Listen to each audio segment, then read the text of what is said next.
The story begins in Shanghai City. In a quiet room, a woman with blue-green hair, Zhang Wangshan, is breastfeeding her newborn son. She tells her baby, Chenchen, how lucky he is to just eat and sleep, smiling that while she's losing sleep over him, it's worth it if he grows up healthy. Unknown to her, the baby is not ordinary.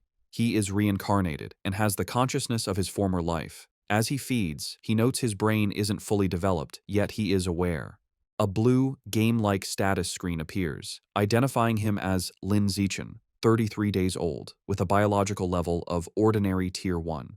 He realizes he has a special cheat ability. At 3 months old, Lin Zichen is in his crib while his parents, Zhang Wanxin and Lin Yansheng, watch him. His father remarks on how physically gifted the baby seems, predicting he will become a mighty gene fuser, or at least a cyborg. As they speak, Lin Zichen is kicking. A system notification announces he has kicked 10,000 times, granting him the biological attribute Use and Advance. This skill allows any part of his body he trains to grow infinitely stronger within carbon-based limits. He feels his strength grow and wonders what his father meant by gene fusers and cyborgs, imagining superheroes. By 4 months old, Lin Zichen has learned to sit up and crawl. To avoid frightening his parents with his unnaturally fast development, he trains only at night. Each time he crawls, his system rewards him with points. A month later, at 5 months old, he has mastered walking. At 6 months, he can finally sit up and crawl in front of his parents without it seeming too strange. While watching television, a news report on aberrant beasts shows gene fusers and cyborgs joining forces to fight them. For the first time, Lin Zichen understands this world is vastly different from his old one. He learns this Earth has mutated, giving rise to terrifying creatures called aberrant beasts. To fight them, humanity developed 2 paths. The first is mechanical ascension, where humans modify their bodies with technology to become powerful cyborgs. The second is gene modification, where humans fuse their genes with aberrant beasts, becoming gene fusers to fight monsters with their own power. Realizing the dangers, the reincarnated Lin Zichen resolves to use his system to grow up safely, evolve his abilities while laying low, and survive in this perilous world. One day, the doorbell rings. Zhang Wangxin opens it to a woman in a blue dress, Xu Ming, their new next-door neighbor. Xu Meng introduces her family, her husband, Shen Jianye, and their young daughter, Shen Qinghan, who clutches a doll. Lin Zichen looks at the little girl with purple hair. He acknowledges Shen Qinghan as his first friend in this new world, sensing their destinies will one day be tightly bound. Time passes, and Lin Zichen dedicates himself to training. At 7 months, thanks to his use and advanced skill, he has mastered running, jumping, and basic language by talking to himself, earning stat points for each activity. By 8 months, his training has progressed to doing sit-ups and push-ups in his crib. He is careful to practice only when his parents are not around. But one day, his mother, Zhang Wangxin,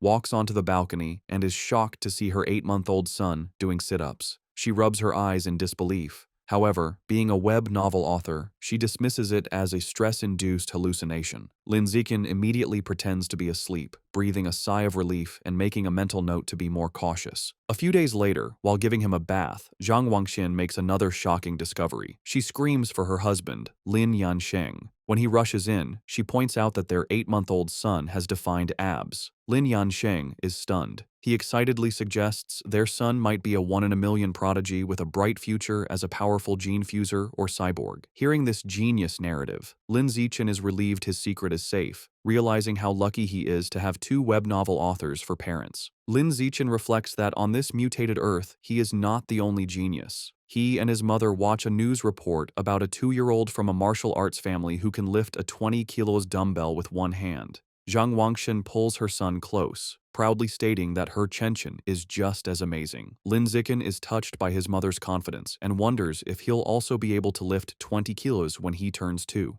By the time Lin Zichen turns 2, his training has paid off. He has kept a low profile while secretly developing his strength, easily lifting a 20 kilos weight with one hand in the storage room. His session is interrupted when his mother calls that Han Han, Shen Qinghan's nickname, is here to play. Startled, he puts the weight down and goes out. He opens the door to find Shen Qinghan, now also 2, offering him a tart. Lin Zichen internally remarks that due to their different mental ages, they don't play conventionally. While Han Han is a typical toddler, he uses every moment to train. He has found a unique way to spend time with her. Since she likes to stick close, she serves as a perfect custom-sized weighted vest for his exercises. There is, however, one recurring problem, which he is reminded of when he feels a warm wetness and cries out that Han has peed on him again. Another year passes. At age 3, Lin Zichen's strength has grown exponentially, and he can lift a 40 kilograms weight with one hand. While watching TV, he sees a report about a 4-year-old prodigy lifting a 30 kilograms dumbbell and notes with satisfaction that he is already stronger. Despite his progress, his system still shows his biological level as ordinary Tier 1. He wonders what it would take to reach Tier 2. With these questions in mind, he steps out of his house for the first time. The world outside is a stunning, futuristic cityscape with beastmen and cyborgs, which he assumes are the gene fusers and cyborgs he's heard about. Accompanied by his mother and their neighbors, Shumeng and Shen Qing'an, he heads to the library. Since his parents don't let him use electronic devices, books are his best source of information. At the library, his mother points him toward the children's section, but Lin Zichen heads for advanced encyclopedias, with a worried Shen Qing'an following. The mothers watch in confusion. Shumeng asks why he likes these books, and Zhang Wangxin guesses it's his genius genes. While Shen Qing'an offers him cookies, Lin Zichen is absorbed in his reading. Through the books, he learns that all life is categorized into 6 biological levels: ordinary, advanced, rare, epic, legendary, and mythical, each divided into 9 tiers. He realizes normal humans like his parents are at the bottom, ordinary Tier 1, as insignificant as ants compared to higher-level beings. This knowledge lights a fire under Lin Zichen. He must accelerate his training while maintaining his cover. His system alerts him to a new quest: read 100 million characters to be rewarded with the celestial root of wisdom. Excited to train both mind and body, he accepts. For the next year, Lin Zichen splits his time between physical training and voracious reading. At age 4, he and Shen Qing'an begin kindergarten, holding hands with the IR teacher, Ms. Zhang Mei. His hard work pays off. Soon after starting school, he breaks through to ordinary Tier 2. His physical prowess is immense. He can lift an 80 kilograms weight with one hand, high jump 1.2 meters, and sprint 100 meters in under 11 seconds. Outstanding stats for an adult, let alone a kindergartner. One day, he finds children surrounding a crying Shen Qing'an, calling her a bedwetter. Seeing his friend bullied, he knows he must act. He leaps dramatically into the center of the bullies. He glares and unleashes a terrifying threat. If anyone bullies Han again, he will pee on their bed every day. The childish but menacing threat works. The bullies burst into tears, vowing never to return to kindergarten. Shen Qing'an looks at her protector with admiration. This act unlocks a new achievement, the title of Kindergarten Kid King, and a new series of quests. He is delighted he can work on multiple quests at once. Half a year later, he completes his reading quest. Having read 100 million characters, he is awarded the Celestial Root of Wisdom, granting him a perfect eidetic memory and peak human learning ability. Time flies, and soon he and Shen Qing'an are almost 7, posing for their kindergarten graduation photo. Even during vacation, Lin Zichen does not rest, now strong enough to train with a massive 200-kilo barbell. During the vacation, his abilities reached new heights. He could leap over 2 meters high and had broken the 8-second barrier in the 100-meter dash with a time of 7.98 seconds.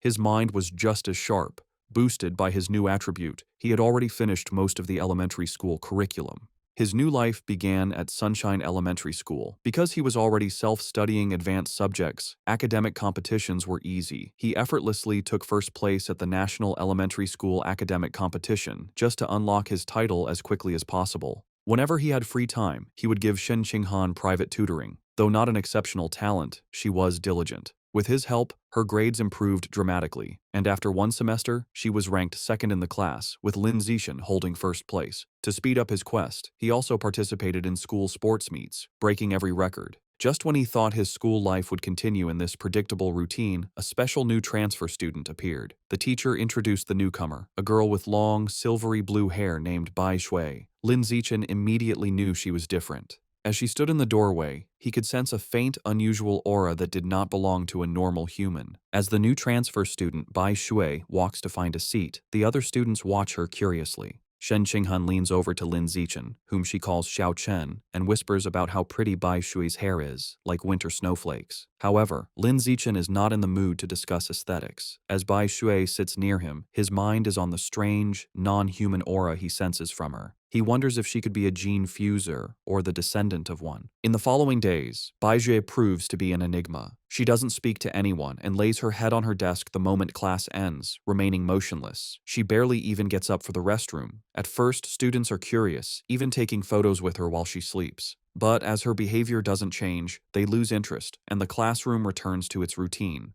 This peace is shattered over a month later.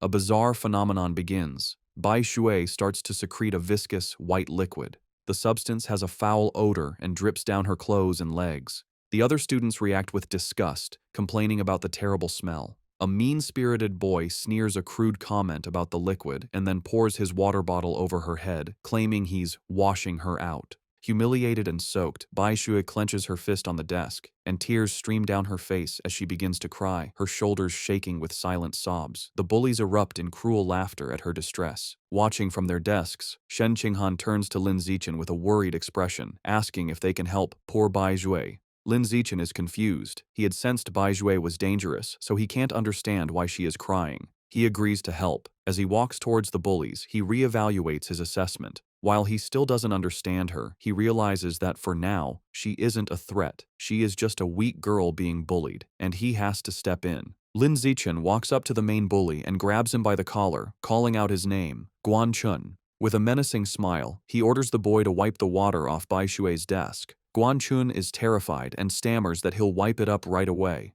The other bullies know they are in trouble. Lin Zichen is notorious at school for being skilled at both academics and fighting. Not even 6th graders dared to mess with him. Knowing it's better to comply, they quickly grab tissues and clean up the mess. Once the desk is clean, Lin Zichen's gaze sweeps over the group. He commands everyone involved to apologize to her immediately. The bullies, sweating and terrified, quickly comply. They line up before her desk and bow their heads, offering apologies and promising never to bully her again. With the bullies gone, Bai Shui looks up, her eyes still tearful. She gratefully thanks both Lin Zichen and Shen Qinghan. Shen Qinghan puts a comforting hand on Bai Shui's shoulder, telling her that classmates are supposed to help each other. From that day on, Shen Qinghan makes it her mission to befriend the quiet, white-haired girl, always dragging Lin Zichen along. The three begin spending their free time together. Shen Qinghan is especially kind, always sharing her tastiest snacks with Bai Shui first. During one of these moments, as Shen Qinghan offers her a treat, Bai Shui hesitates. She looks at them and asks if they aren't disgusted by her because she smells so bad. She explains she's sorry for not trusting them, but since she was little, she has always been ostracized by everyone. Having someone be nice to her feels so unreal that she thinks she must be dreaming. Bai Shui looks up in surprise when Shen Qinghan tells her firmly that this is not a dream. Shen Qinghan smiles gently and says she knows what it's like, so she would never be disgusted by her. She declares that as long as Bai Shui is willing, they will be friends forever, pulling a slightly exasperated Lin Zichen into the promise.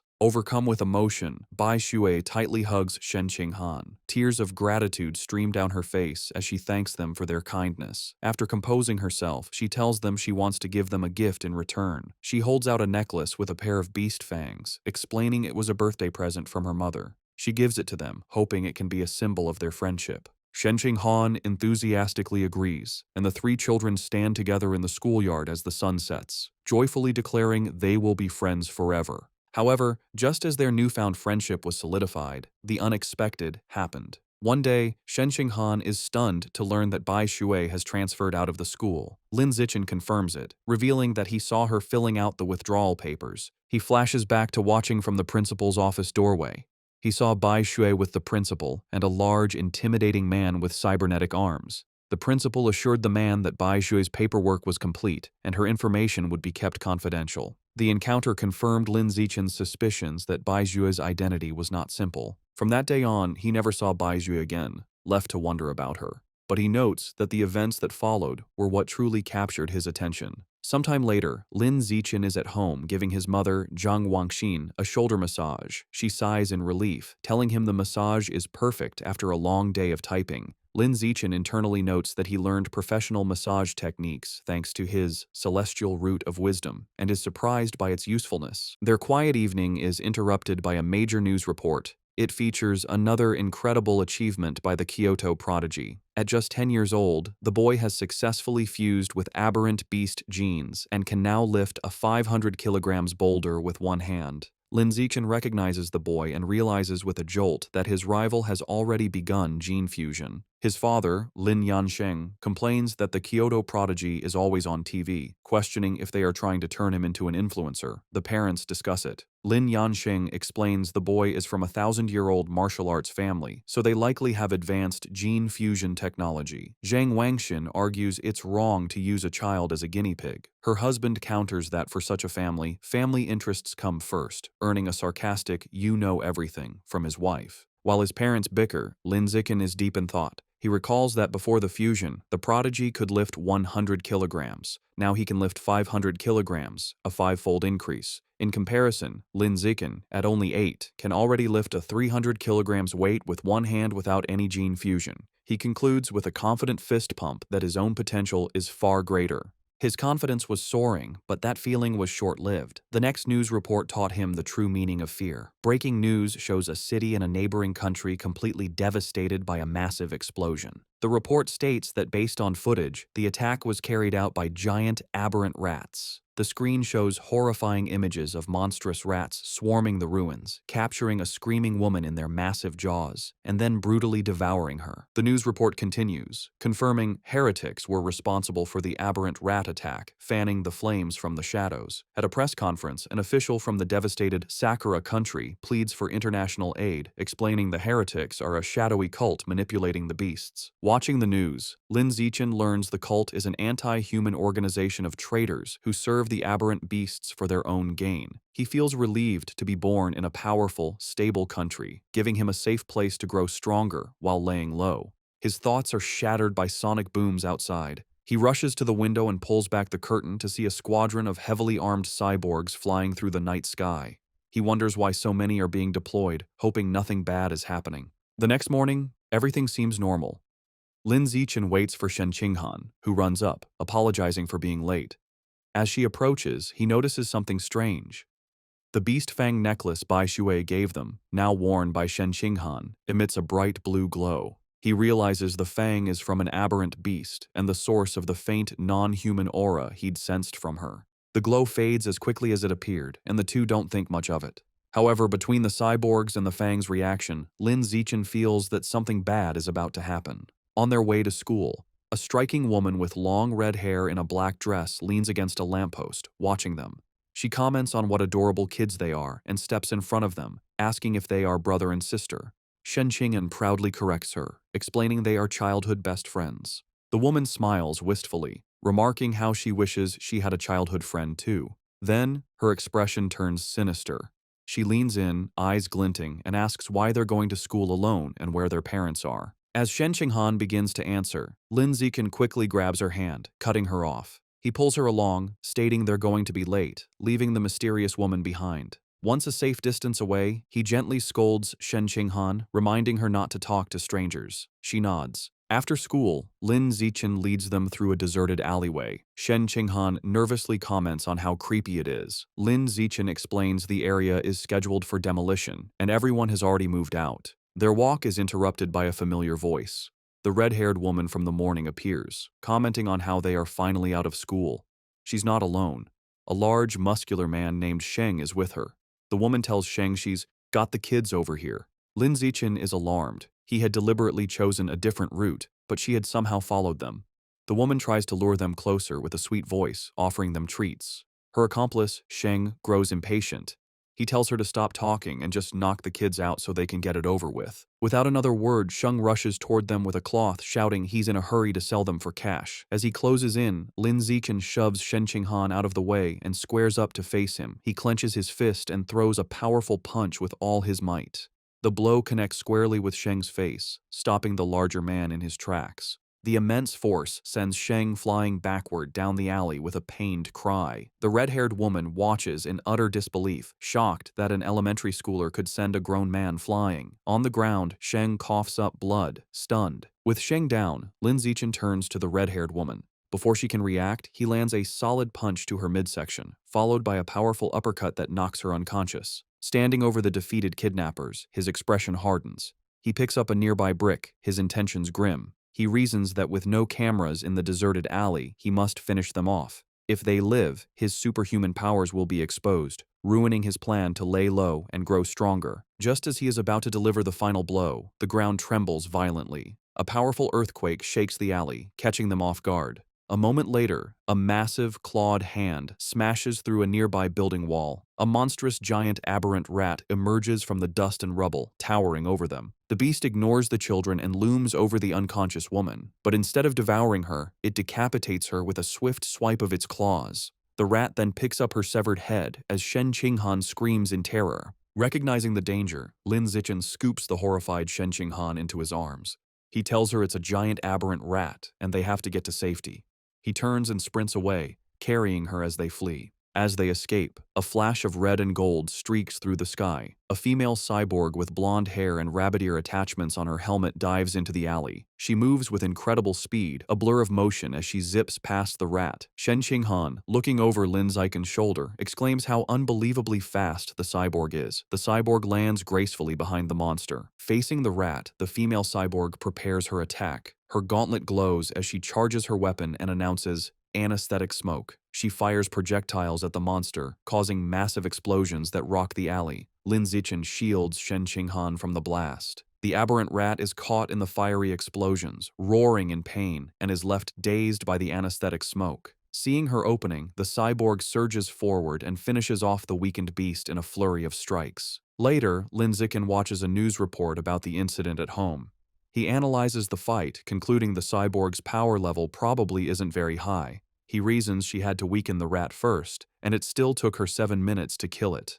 He reflects on the danger of giant aberrant rats, knowing they are tough creatures that can grow over 10 meters long and reach ordinary 5th tier. Fortunate that they escaped unharmed, the incident reminds him of the world's dangers. He resolves to increase his training to protect himself and those he cares about. He is later seen in his training space, doing weighted squats with a heavy barbell, his system rewarding him with points. Although the threat of aberrant rats looms, life continues. Soon, he and Shen Qinghan celebrate their 9th birthday with both families around a large cake. After making wishes, they exchange gifts. Thanks to his celestial root of wisdom, Lin Zichen had taught himself to carve in one night and crafted an intricate wooden hairpin for Shen Qinghan. She is overjoyed, placing it in her hair and exclaiming how much she loves it. Time passes quickly, and soon Lin Zichen and Shen Qinghan graduate from elementary school and start middle school. As they leave, his system notifies him that he has completed the Dominate 9 years of compulsory education achievement,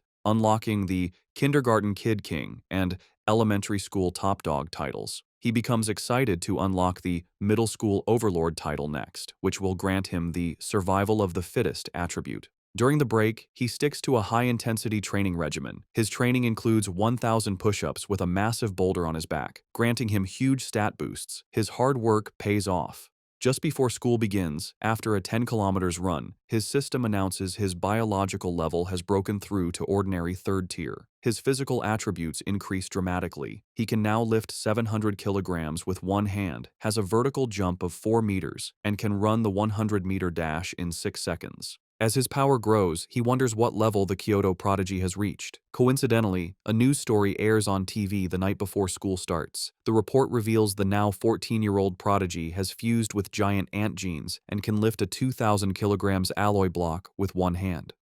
Lin Zichen calculates that since giant ant genes increase strength by a factor of 4 to 8, the prodigy's true lift without the gene enhancement is only around 500 kilograms.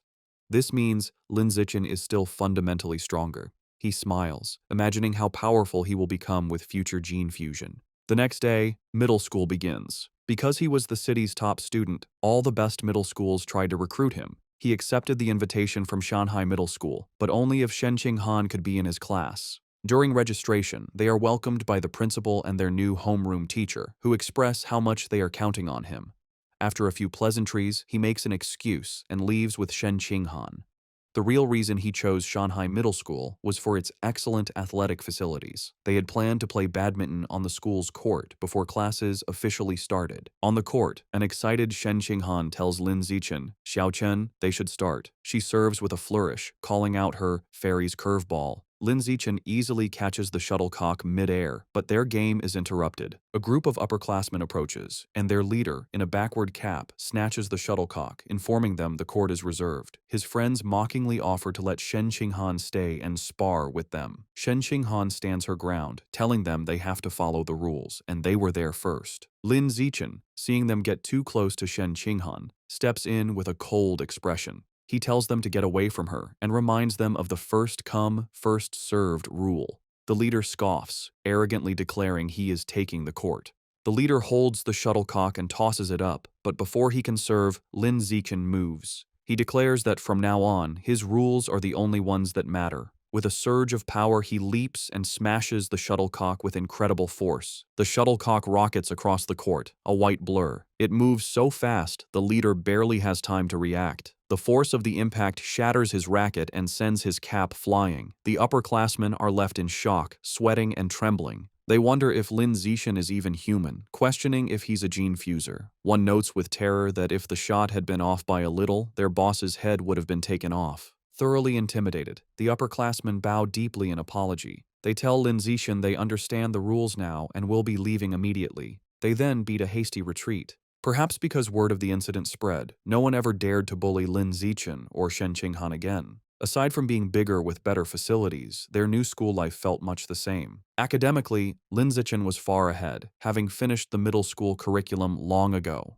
During class, he would read interesting books to pass the time. At night, after workouts, he would use his celestial root of wisdom to learn new skills online, quickly dabbling in cooking, photography, driving, swimming, and various sports. To unlock the middle school overlord title, he didn't just rank first in every subject, he also represented the school in national competitions. He stood amidst a mountain of trophies. To keep a low profile, he was careful not to win first place in every competition. A semester went by, and the title still hadn't unlocked. However, his performances earned him many fangirls who left stacks of love letters on his desk. He ignored them. Aside from tutoring Shen Qinghan, he focused on the upcoming school sports festival. He believed that if he completely dominated it, he should finally unlock the title. For the festival, he entered only 3 events: shot put, high jump, and sprinting, representing strength, jumping, and speed. He achieved an astonishing 201-meter throw in the shot put. Although he held back to avoid seeming too superhuman, he still easily took first place in all his events. Just as he was sitting with Shen Qinghan, admiring his gold medal, he felt a new power surge through his body. A system notification appeared, announcing that because his achievements far surpassed every other student, he had unlocked the middle school overlord title.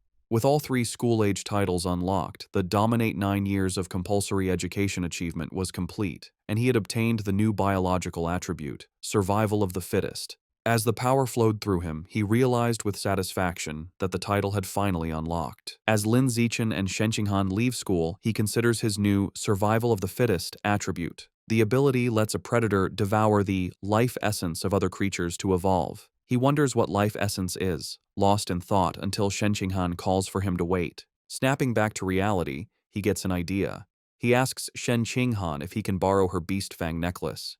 She agrees and hands it to him. The moment his fingers touch the fang, a system notification appears. It informs him he has devoured a trace of the abyssal giant butterfly's life essence, unlocking a new guidebook with 1% progress. A spectral image of a massive, dark butterfly with eyes on its wings appears around him. He is stunned to realize the fang is a butterfly's tooth. That night, hoping to learn more, he searches for abyssal giant butterfly online. To his surprise, the search returns no results.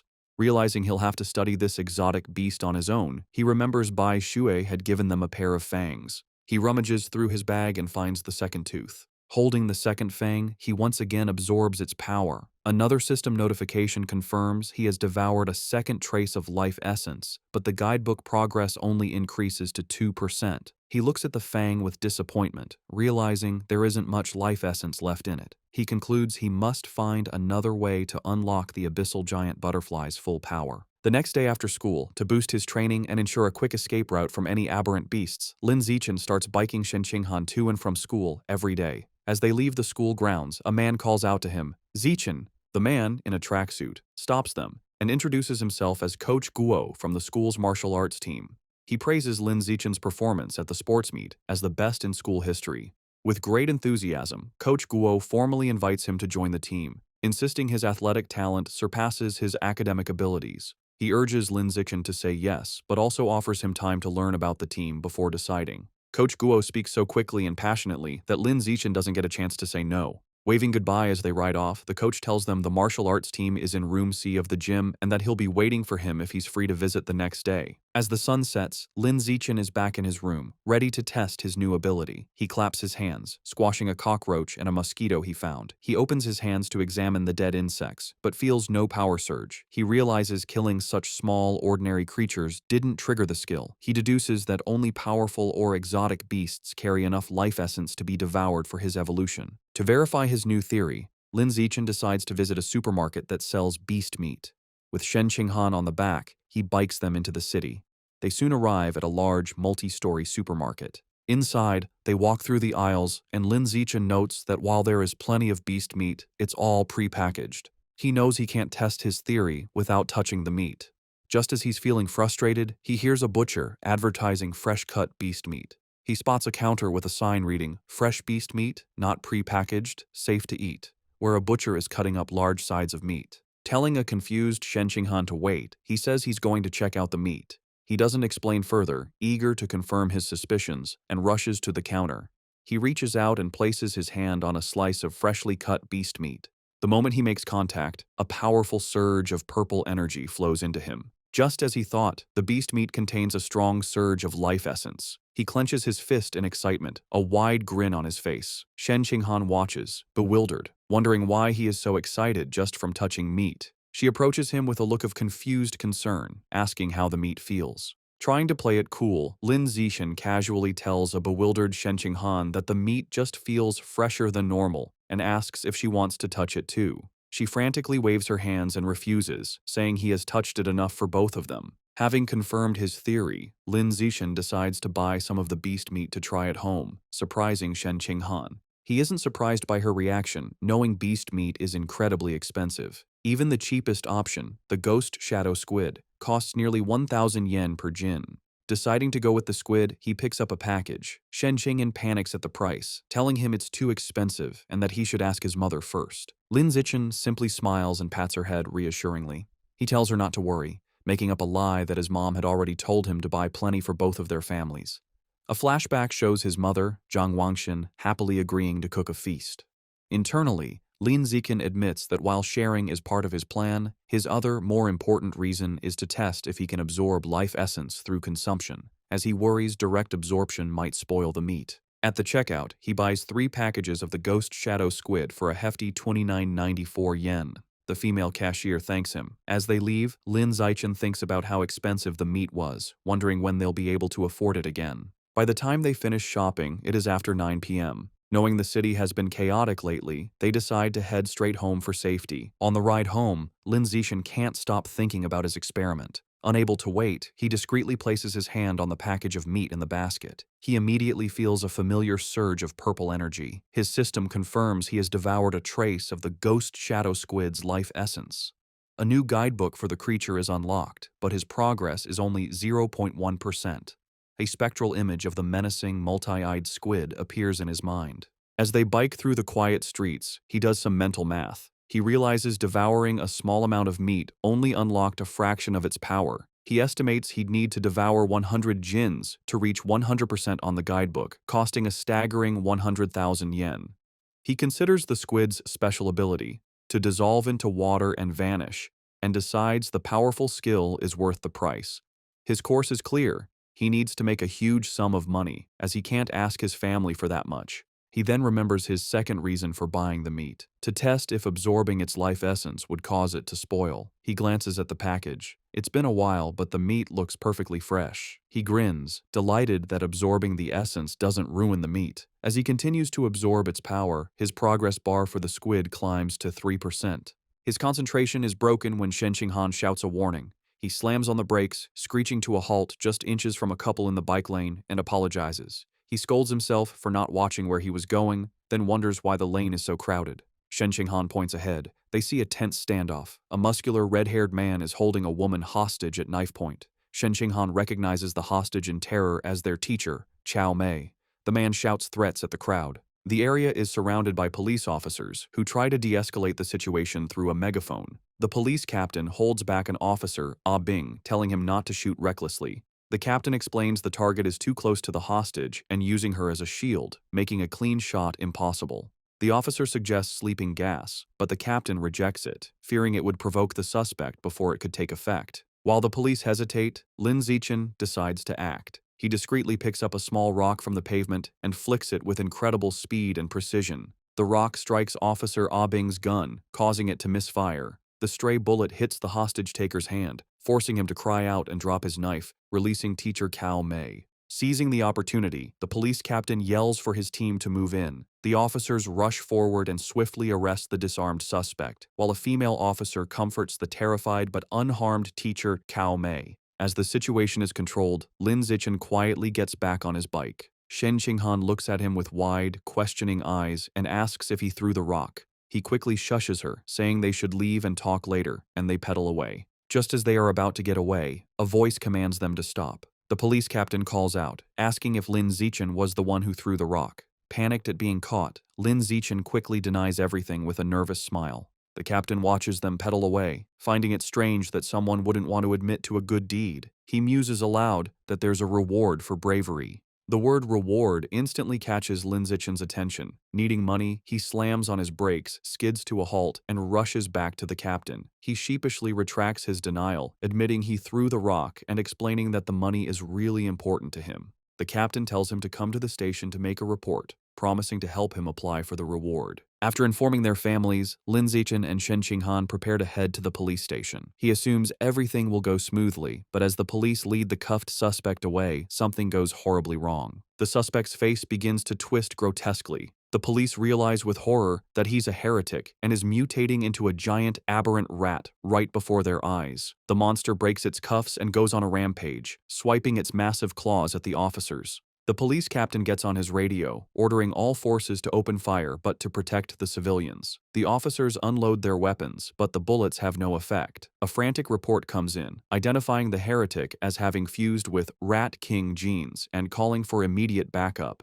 Realizing the danger, Lin Zichen apologizes, grabs both of them and pulls them away, urging them to run. He is relieved the monster isn't chasing them, but knows they need to get away fast. As they flee, a new figure streaks down from the sky in a purple aura. It's a female cyborg in sleek, futuristic armor. She lands a powerful blow on the giant rat, sending it staggering backward. Hovering in the air, the cyborg, a woman with short, dark purple hair, begins to charge a laser cannon in her chest. With a command to fire, she unleashes a massive, devastating beam of purple energy that engulfs the mutant rat. The creature roars in agony as it is completely disintegrated, leaving nothing but scorched remains. Lin Zichen watches, stunned by the cyborg's incredible power. With the threat gone, Teacher Cao Mei and Shen Qinghan breathe sighs of relief. Lin Zichen, however, is more concerned about his bike, noting with relief that the blast didn't hit it, which would have been a huge financial loss. Just as the tension subsides, he has a sudden realization. He looks into the bike's basket and sees the expensive ghost shadow squid meat has spoiled, giving off a foul smell.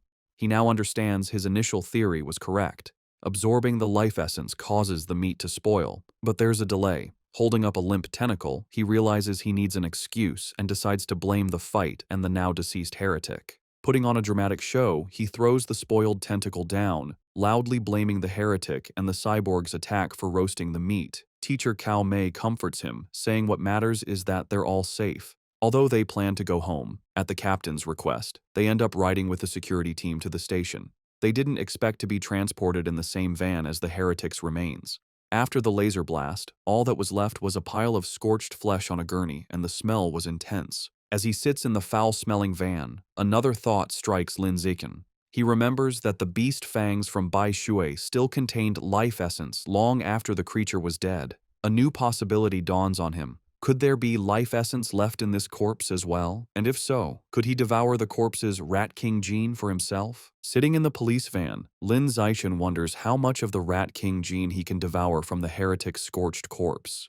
Deciding to find out, he discreetly reaches his hand towards the remains. The moment he makes contact, he feels a powerful surge of red energy. His system confirms he has devoured a trace of the giant mutant rat's life essence, unlocking its guidebook with an impressive 5% progress. He is shocked by how much he absorbed and realizes the freshness of the source is directly proportional to the amount of life essence he can obtain.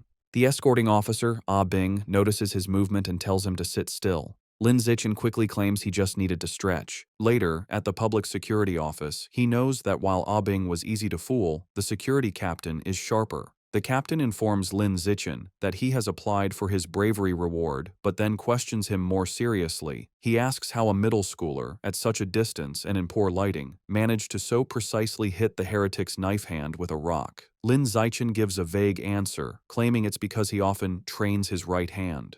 The odd response leaves the captain speechless. Their conversation is interrupted when Shen Qinghan calls out that her auntie is here. Lin Zichen is surprised to see his parents rush into the station. His mother runs towards him in a panic, calling his name with a terrified expression. She throws her arms around him in a tight hug, asking if he's all right and telling him he scared her half to death. He tries to calm her, reassuring her that he's fine and even got a bravery reward. Holding him close, his mother makes him promise that next time there's danger, he will hide somewhere safe first. She tells him with tears in her eyes that all she wants is to see him grow up safe. Lin Zichen is visibly moved by his mother's heartfelt concern. As they leave, Lin Zichen reassures his mother he will always protect himself first. The police captain watches them go, still pondering the boy's strange abilities. On their way out, Lin Zichen passes two female police officers discussing the case. One remarks that perverts are getting more brazen, and her colleague reveals the heretic was a liberal arts student from Guangyuan University, brainwashed by the rat god cult. The first officer curses the cult, but the second points out they need to eliminate the root cause, the self-proclaimed Rat King. The name instantly catches Lin Zichen's attention. In the car home, he immediately starts researching the rat god cult on his phone. Surprised to find a ton of information, he learns the cult's main base is in Shanghai City, and most of its members are societal outcasts. He uncovers a shocking piece of information suggesting the Rat King wants to evolve into a higher life form and is forcing its followers to gather evolution materials. This leads him to a chilling question. Has the Rat King, an aberrant beast, already developed sentience? His thoughts are interrupted when he glances out the window and sees a giant rat, nearly the size of a cat, on the sidewalk. For a moment, he wonders if it's related to the Rat King, but quickly dismisses the idea, telling himself that in the South, cat-sized rats aren't that unusual. Shaking off the thought, he realizes how quiet Shen Qinghan has been. He looks over and sees her squirming uncomfortably, her knees pressed tightly together. He immediately understands. He recalls that ever since she was a child, whenever she gets nervous or startled, she can't control her bladder. While embarrassing for her, Lin Zichen has always felt this peculiar reaction might be linked to some hidden potential within her. When they get home, Lin Zichen's mother, Zhang Wangxin, is shocked that the nearly 3,000 yen worth of beast meat is gone. Lin Zichen quickly thinks of an excuse, sheepishly claiming that during the emergency, he must have dropped it while running away. His mother immediately puts his safety first, telling him to forget the meat and that all that matters is he is unharmed. Lin Zichen breathes an internal sigh of relief, glad he fooled his mother. However, his father, Lin Yansheng, is more stubborn. He announces he is going back to look for the expensive meat, boasting that a fated wage slave like him is tough. Lin Zichen tries to stop him, arguing it's too dangerous and the meat is already spoiled. His father becomes suspicious, asking how he could know it had gone bad. Sweating nervously, Lin Zichen quickly claims it was an obvious guess. Meanwhile, back at the now empty public security office, the police captain is still pondering the night's strange events. As he smokes a cigarette, he can't shake the question of how an ordinary middle schooler could have thrown a rock with such incredible power and precision. Suddenly, he hears a strange noise from the corner. His eyes widen in shock as he sees a massive rat, far larger than any normal rodent, perched on top of the filing cabinets. Before he can react, the giant rat leaps down. The captain instantly draws his pistol and opens fire. The confrontation is swift and violent, ending in a bloody blur. The next day in class, Lin Zichen sighs at his desk. Reflecting on the previous night, he concludes he is still too weak compared to the powerful heretic and the female cyborg. He needs to make money fast to buy more beast meat like the ghost shadow squid to fill his guidebook's progress bar. He considers becoming an influencer or selling study materials, but dismisses the idea as too flashy and against his goal of keeping a low profile. Suddenly, an idea strikes him. He remembers that in this world, martial arts and gene fusion are more important than academics.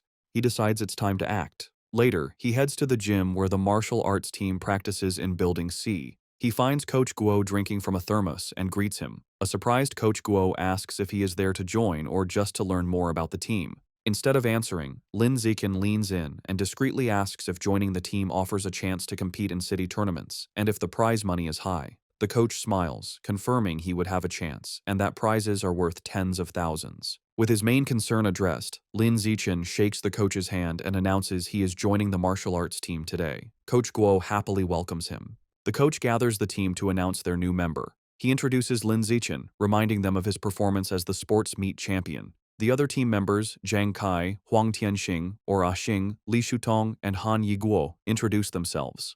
Finally, Lin Zichen introduces himself. Since Lin Zichen has no formal martial arts training, Coach Guo demonstrates basic fist and leg techniques. The coach explains the moves look simple but are difficult to master, noting that the team's fastest learner, Li Shutong, took a week to perfect them. He then encourages Lin Zichen to try. Lin Zichen assumes a ready stance. Thanks to his celestial root of wisdom attribute, which grants him heaven-sent martial insight, he has already memorized and understood every detail of the demonstration just by watching. As he practices the fist techniques, a system notification awards him points in vitality, strength, dexterity, and proficiency. He executes the hand and fist movements with flawless precision and speed. He transitions seamlessly into the leg techniques, performing powerful, fluid kicks. Another system notification grants him points for his leg muscles, dexterity, and proficiency. The coach and the team watch in stunned silence. The coach's jaw drops, and he almost fumbles his thermos, unable to believe it. He wonders how someone could learn the complex forms perfectly after one look. Staring at the flawless performance, a single thought forms in his mind. He must be a once-in-a-million martial arts prodigy. That evening in Shanghai, Lin Zichen's mother, Jiang Wangxin, calls him for dinner. He rushes out eagerly, spoon in hand, asking what she made. She proudly presents a large platter of the ghost shadow squid he wanted. The aroma is incredible, and he tells his mother how amazing it smells. She urges him to eat while it's hot. He takes a bite and praises her cooking as the best in the world. Pleased, she tells him to eat a lot, as she bought 3 full gins for him. As he eats, a system notification appears. He has devoured a trace of the ghost shadow squid's life essence by consuming it, bringing his guidebook progress to 3.01%. He realizes with frustration that eating the meat works just as well. If he had known, he wouldn't have spoiled the first batch by touching it. While they eat, a news report catches their attention. It's about a 14-year-old genius girl, the youngest cyborg in history after fusing with an energy core. Her energy system grants her superhuman abilities, lifting a 5,000-kilogram SUV with one hand, sprinting 100 meters in 3 seconds, and jumping 8 meters vertically. Watching this, Lin Zichen ponders the debate in his world. Between the Kyoto prodigy's gene fusion and this girl's cybernetics, which path is stronger? His thoughts are interrupted by another breaking news story. It announces that the security captain they met, He Chun-shan, was killed in his office. Surveillance footage showed he was attacked and devoured by a giant mutant rat that infiltrated the station. Medics are shown wheeling his body into an ambulance. Lin Zichen is horrified. He recalls the large rat he saw the night before and wonders if it was connected. He imagines a giant rat rampaging through the city. The captain's death is a grim reminder of the escalating danger. Staring intently, Lin Zichen decides he must intensify his training immediately. Following the police captain's death, Lin Zichen dedicates himself to a grueling training regimen. After intense practice, he can now sprint 100 meters in a blistering 4.61 seconds. His physical power has skyrocketed. His vertical jump is 5.3 meters, and he can lift an astounding 1,200 kilograms with one hand. In addition to his personal training, he continues his martial arts practice with the school team, hoping to boost his strength quickly for the upcoming tournament. The next morning at school, he heads to the gym to practice, with a curious Shen Qinghan tagging along. On their way, a girl with pink hair warmly greets Lin Zichen and offers him a bottle of fresh milk. He politely declines, thanking her, and walks past with Shen Qinghan, leaving the girl disappointed. Watching from a distance is his teammate, Zhang Kai. He clenches his fist in anger, resentful that the person who beat him at the sports meet is rejecting a gift from the girl he admires. Unable to contain his frustration, Zhang Kai rushes forward and blocks their path. He confronts Lin Zichen, scolding him for his poor manners and for hurting the girl's feelings. When Lin Zichen calmly explains he is allergic to milk, Zhang Kai refuses to believe him and calls him a liar. Enraged, Zhang Kai points at Lin Zichen and challenges him to a spar. He sets the terms. If he loses, he will never bother Lin Zichen again, but if Lin Zichen loses, he must drink the whole bottle of milk. Just as the challenge is issued, a new system notification appears. A new achievement mission has been triggered. Defeat 1,000 different opponents in formal competition for the survival of the fittest biological trait.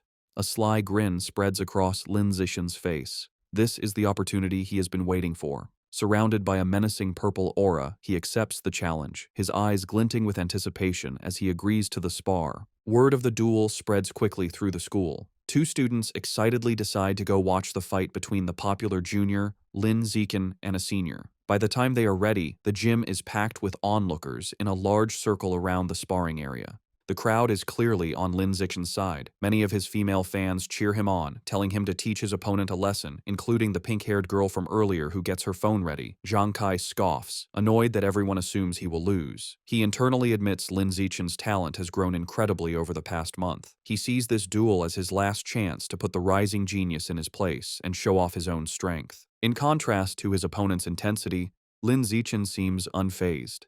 He casually states that he needs to go home for dinner and asks if they can make the fight quick. Taking this as an insult, Zhang Kai smirks and agrees to grant his wish. Coach Guo steps between them to officiate. He raises his hand to start, reminding them of the rules. However, before the fight begins, Zhang Kai shouts for them to wait. With a condescending grin, he offers Lin Zichen a handicap. He points out that he has trained for nearly 2 years, while Lin Zichen is a novice of only a month. To be fair, he declares he will let Lin Zichen have the first 3 moves. Lin Zichen simply agrees. The moment he agrees, Lin Zichen explodes into motion. He closes the distance in a blur, catching Zhang Kai by surprise. Before his opponent can raise his guard, Lin Zichen unleashes a single devastating punch. The blow connects with brutal force, sending blood flying from Zhang Kai's nose. He is knocked out instantly, collapsing unconscious on the gym floor. The entire gym is stunned into silence. Coach Guo's jaw drops as he stares in disbelief, shouting that the fight was over in one punch. The rest of the martial arts team and the crowd are equally shocked, calling the outcome ridiculous, unable to process that the duel was over in a single second. The silence is broken by a roar of celebration. Shen Qinghan throws her fist in the air, ecstatically cheering for Lin Zichen's victory. The other girls, including the one with pink hair, join in, shouting about how amazing he was. Standing over his defeated opponent, Lin Zichen receives a system notification. It informs him that by defeating a rival and winning the affection of the opposite sex, he has obtained priority mating rights. More importantly, his new mission progress is now 1,000. He reflects that he has a long way to go to unlock the natural selection attribute. To speed up his progress, he turns to the remaining, terrified members of the martial arts team. With a friendly but unsettling smile, he suggests they should all spar as well. The team members stare back, their faces pale with horror. Immediately, they all start making pathetic excuses. One has cram school, another's mother is waiting for dinner, while others pretend to feel sick. Before they can flee, Zhang Kai struggles to his knees. He refuses to accept his loss, furiously accusing Lin Zichen of a sneak attack and vowing to crush him in a rematch. Coach Guo steps in, telling Zhang Kai to accept his loss like a man. The coach then wonders aloud if the punch was just a lucky shot, deciding to test the theory on another team member named Xiao Lizi. Hearing his name, a spiky-haired boy freezes in terror. Though he assumes a fighting stance, he is clearly terrified, begging Lin Zichen for mercy and not to hit his face. 10 minutes later, the results are clear. Several martial arts team members are lying unconscious on the gym floor. Lin Zichen stands over them, noting he made sure not to go too hard on them and just exchanged a few blows. However, when he checks his system again, he is disappointed. Aside from the initial victory, none of the other spars counted toward his achievement. The rival count remains at 1,000. He realizes friendly sparring isn't enough. He has to defeat rivals in an official competition. As he thinks about this, a hand claps his shoulder. Coach Guo grins manically, declaring that Lin Zichen is a true genius. He exclaims that in just over a month, the newcomer has become the team's ace. Filled with new confidence, the coach proclaims that with Lin Zichen leading, their school will crush all others and take first place at this year's regional martial arts tournament. As Coach Guo celebrates, Lin Zichen has a moment of clarity. He realizes the coach is right. The upcoming tournament is the perfect opportunity to face many official opponents at once. He becomes determined, understanding that as long as he defeats them in an official competition, each victory should count toward his progress. His thoughts are interrupted when a defeated Zhang Kai calls his name. Having regained consciousness, Zhang Kai stands, points at Lin Zichen, and formally accepts his loss with a bizarre and overly graphic declaration of submission. His strange words leave everyone, including Shen Qinghan, Coach Guo, and Lin Zichen, completely shocked and disturbed. With the duel over, the spectators and coach quickly flee, leaving a bewildered Zhang Kai alone, complaining he hadn't finished his speech. In this world, high schoolers must choose between martial arts or academics. Given the world's dangers, the martial arts class is considered the superior choice.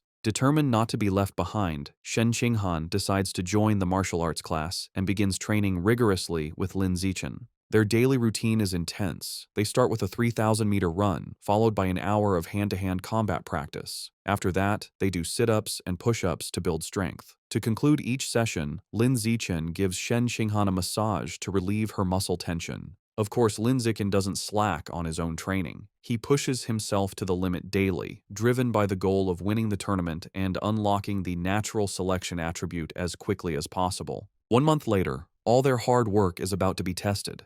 The day of the regional martial arts tournament has arrived, and a determined Lin Zichen is ready to compete. The tournament is at the massive city gymnasium, with a huge crowd around a central fighting ring. In the waiting area, the mood is tense. Coach Guo nervously reviews the roster, complaining that their school, Shanghai High, drew a match against the strongest team, Shanghai No. 1 High. Another team member adds to the anxiety, mentioning their opponents have a fighter who can run the 100-meter dash in under 9 seconds, leaving them feeling outmatched. Sensing the team's low morale, Lin Zichen calmly raises his hand and volunteers to fight first. Though still worried, Coach Guo agrees to let his ace take the stage. As Lin Zichen walks into the arena, Shen Qinghan cheers him on from the sidelines, while Coach Guo shouts encouragement through a megaphone. Lin Zichen readies himself for the fight. His opponent, a much larger and more muscular student from Shanghai No. 1 High, steps forward. He acknowledges Lin Zichen's talent for making it to the tournament as a first year. However, his tone quickly turns mocking. He sneers that the stage isn't meant for a shorty who hasn't even hit 1.7 meters. Flexing his bicep, he promises to show Lin Zichen what a true gap in size and power feels like. The referee signals for the duel to begin. The large opponent rushes forward, unleashing a powerful punch. To his shock, Lin Zichen doesn't retreat. He effortlessly sidesteps the blow and counters with a swift punch to his opponent's chest. The impact is devastating. The force sends the massive student flying backward across the arena, knocking him out cold. The announcer stares in stunned silence before stammering a victory for Lin Zichen. On the sidelines, Shen Qinghan jumps to her feet, cheering that her Xiao Chen was amazing. The rest of the Shanghai High team erupts in celebration, mobbing their coach and shouting that Lin Zichen is insane, dismissing his opponent's strength as dead muscle. Meanwhile, on the other side, the coach for Shanghai No. 1 High is furious. He berates his defeated student for charging in blindly without using his footwork. Back in the ring, Lin Zichen receives a system notification confirming he has defeated another tournament rival, improving his ranking and bringing his elimination count to 2-1,000. He clenches his fist, satisfied that these matches are what he needs to advance. The opposing coach, determined to stop this, calls his next fighter forward, a boy named Chen Feng, and orders him to crush the first year as quickly as possible.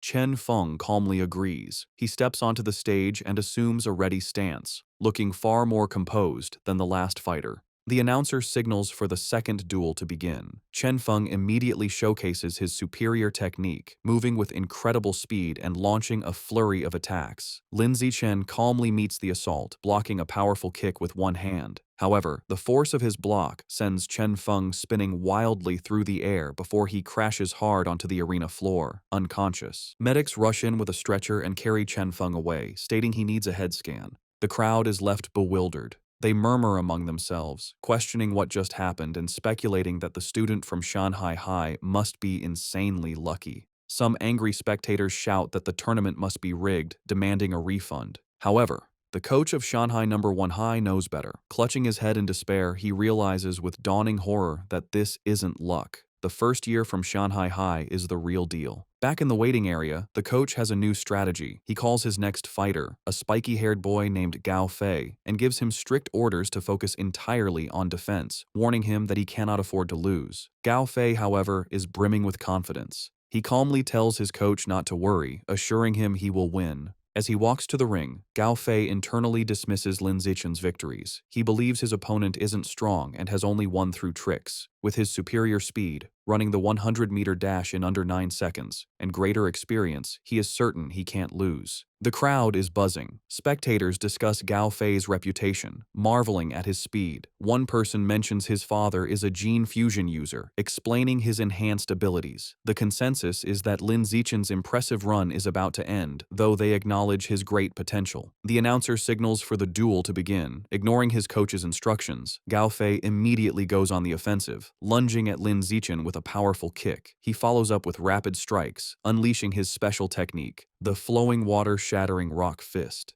His coach watches in fury, shouting at his disobedient student for attacking. Gao Fei scoffs at defense, believing a genius like him doesn't need it. Meanwhile, Lin Zichen, easily evading the blows, finds the technique interesting and decides to learn it on the spot. Gao Fei grows frustrated as he can't land a single hit. He stops out of breath and demands to know how Lin Zichen is dodging his attacks. Unfazed, Lin Zichen calmly asks if he has any other moves, taunting him. Enraged, Gao Fei unleashes another desperate barrage of punches. Seeing the same predictable moves, Lin Zichen decides the time for observation is over. He thinks, "All right then, let's end this." He effortlessly dodges the final punch and counters with a single powerful kick to Gao Fei's midsection, ending the match instantly. The crowd is once again left in stunned, speechless silence. The silence is shattered by thunderous cheers from the Shanghai High supporters. Coach Guo and Shen Qinghan are ecstatic, shouting that their Xiao Chen is a beast and celebrating his third consecutive victory. The rest of the tournament proceeds just as easily. The next few opponents are even weaker. He effortlessly defeats each one, and soon he has single-handedly wiped out all 5 fighters from the opposing team. Over the next 2 days, the story is much the same. He continues his dominant performance, taking down 2 more schools by himself. Thanks to his incredible display, he successfully leads Shanghai High to win the championship. He and his team proudly pose with their medals and trophy. However, as he checks his system, his rival count is only 16,000. He realizes with disappointment that at this rate, it will take years to unlock the natural selection attribute. Despite his slow quest progress, there is a silver lining. He didn't expect Coach Guo to be so generous, but he gets the bulk of the tournament prize money, a full 20,000 yuan. Combining this with prize money from academic competitions, he now has around 30,000 yuan. That money doesn't last long. He immediately spends it all at the supermarket on a massive supply of ghost shadow squid meat. For the next several weeks, he devours the expensive meat at every meal. After consuming 30 jin, his codex unlock progress for the ghost shadow squid reaches 33%. His intensive training and consumption of beast meat pay off. By his second year of middle school, he breaks through to the next level, advancing from ordinary Tier 3 to Tier 4. His physical abilities reach new heights. He can now effortlessly lift 1890 kilograms with one hand, jump 5.65 meters vertically, and sprint 100 meters in just 4.49 seconds. Time flies, and soon he and Shen Qinghan graduate from Shanghai's middle school division. However, when the high school entrance exam results are released, their paths seem destined to diverge. A heartbroken Shen Qinghan sits in her room, crying. She asks Lin Zichen why, after all her hard work, they can't go to the same high school anymore. He explains that while he ranked first in both liberal arts and martial arts, and her academic scores were excellent, her martial arts score wasn't high enough for the elite class at Shanghai High. As he comforts the crying Shen Qinghan, she asks what will happen now. He tells her the principal of Shanghai High is coming to his house, likely to recruit him, and asks if she will come. Feeling hopeless, she tearfully replies that it has nothing to do with her, as the principal is obviously only coming for him. Taking her hand, Lin Zichen pulls her up and leads her out of the room. He tells her not to worry. He has a plan. He reveals his one condition for staying at Shanghai High. Shen Qinghan has to be his desk mate. As promised, the principal of Shanghai High visits Lin Zichen's home. She, his mother, and Shen Qing'an discuss his future for several hours, with the principal expressing how much she wants him to stay at her school. As the meeting concludes, the principal stands to leave. As a final offer, she tells Lin Zichen that if he agrees to stay, she will grant any request he has. Taking the opportunity, Lin Zichen states his one condition.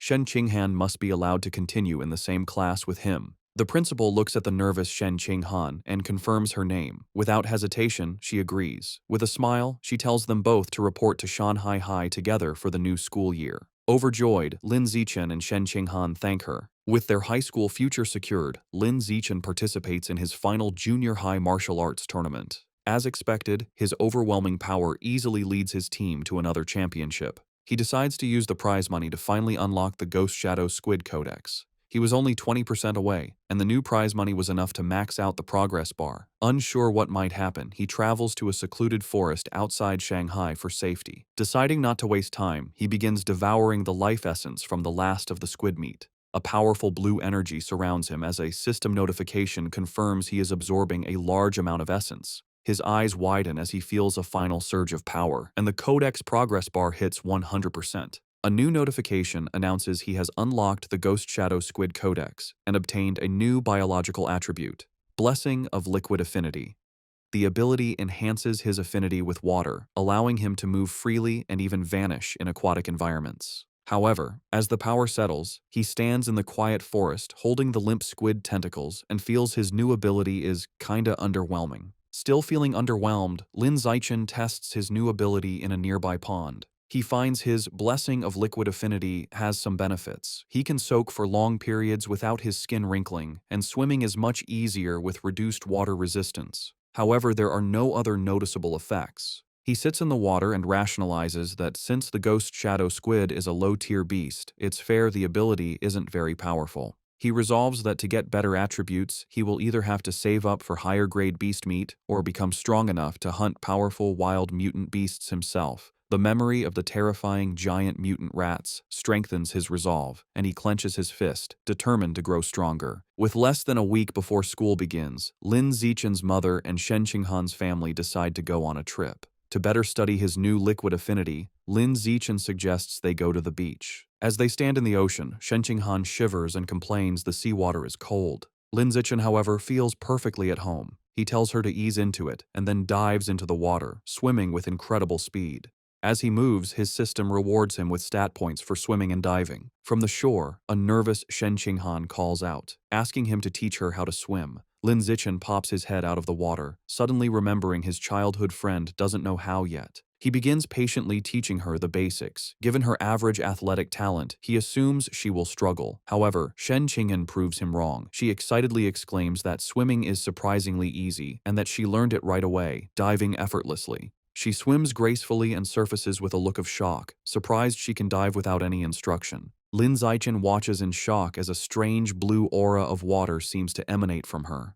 After she surfaces, she excitedly tells him how amazing it feels. She notes that while opening one's eyes underwater usually stings, she feels no discomfort. In fact, she finds it cool and pleasant. Her words leave Lin Zichen deep in thought. He watches her swim away, finding the situation unusual. He reasons that even with a natural talent for water, there's no way she could have mastered all the skills so instantly. Her rapid learning is simply not normal. Suddenly, a realization dawns on him. He recalls her lifelong problem with bedwetting when nervous. He wonders if this weakness is actually a sign of a powerful, innate water affinity she was born with. The idea excites him. He becomes convinced she might possess some kind of special cultivation body, like a character from his parents' Xianxia novels. To test his theory, they continue diving. Her performance shocks him even more as they explore the underwater world. He notes they have been holding their breath for over 10 minutes, an incredible feat for a beginner like Shen Qinghan. As they swim, Shen Qinghan's expression suddenly changes. A strange, swirling sound begins to vibrate through the water around her. Both look up, trying to find the source. They surface abruptly, and Shen Qinghan cries out as the glowing blue water swirls around her. Later that night, as they walk along the beach, Lin Zichen asks what happened. Shivering, she explains that underwater, she kept hearing strange and creepy sounds right by her ear. He comforts her and asks what kind of sounds. She tells him she couldn't understand the language, but it was a female voice that echoed non-stop until she surfaced. To help a frightened Shen Qinghan calm down, Lin Zichen brings her back to their hotel room. Later, he searches online for information about the strange female voice, but finds no results. Unsettled and unable to sleep, he uses his restless energy to train. As he performs 1,000 weighted sit-ups, he feels a sudden surge of power. A system notification announces his hard work has paid off. He has advanced to ordinary Tier 5. Surprised but pleased, he considers his new strength. He realizes that at Tier 5, he is powerful enough to rival a fully grown giant mutant rat. A determined glint appears in his eyes as he clenches his fist, confident that tearing the beasts apart with his bare hands is no longer impossible. Eager to test his new limits, he goes to the empty beach at night. The stat boost is immense. His 100-meter dash time has dropped to a mere 3.64 seconds, and his vertical jump has increased to an incredible 6.98 meters. To test his strength, he finds a nearby car and discovers he can now lift the 1,600-kilogram vehicle with one hand. With this new progress, his life moves forward. The vacation ends, and he and Shen Qinghan begin high school at Shanghai High. On their first day, they arrive early for class duty. Two new female classmates immediately recognize him, whispering excitedly about how handsome he is and how lucky they are to be on duty with him. While he is surprised his classmates know him, something even more unexpected happens. Simply performing class duty triggers a new system quest. The achievement requires completing 1,000 cooperative tasks for a new biological attribute, social animal. As he cleans the classroom with Shen Qinghan, he wonders what this new attribute will do. Since the school year has just begun, he takes the opportunity to visit the Mammoth supermarket after school. Now that he has unlocked the Ghost Shadow Squid Codex, he knows it's time to choose a new target for his ability. As he browses the expensive beast meat section, his eyes lock onto a new item. In one of the refrigerated cases is the packaged head of a savage giant eagle, priced at 1998 yuan per jin. An eager grin spreads across his face as he picks up the package, making his decision. This will be his next target. The savage giant eagle is a higher-tier aberrant beast than the ghost shadow squid. It has incredibly powerful vision, 30 times stronger than a normal human's, making it a formidable hunter that can precisely capture even the fastest prey. Back in his room, Lin Zichen examines the eagle meat. He concludes that unlocking its guidebook is a worthy goal, as its enhanced vision would provide a massive combat advantage. He also notes its price of 1,998 yuan per jin makes it one of the more affordable options. He places his hand on the meat, and a blue energy surrounds him as his system confirms he has devoured a trace of the savage giant eagle's life essence, unlocking 1% of its guidebook. After some calculations, he realizes that since 1 jin of meat provides only 1% progress, he will need to spend over 200,000 yuan to fully unlock the guidebook. He understands that high school tournament prize money is much higher than in middle school. With renewed determination, he decides he must work harder in competitions to earn the money to unlock the Savage Giant Eagle's codex before his second year.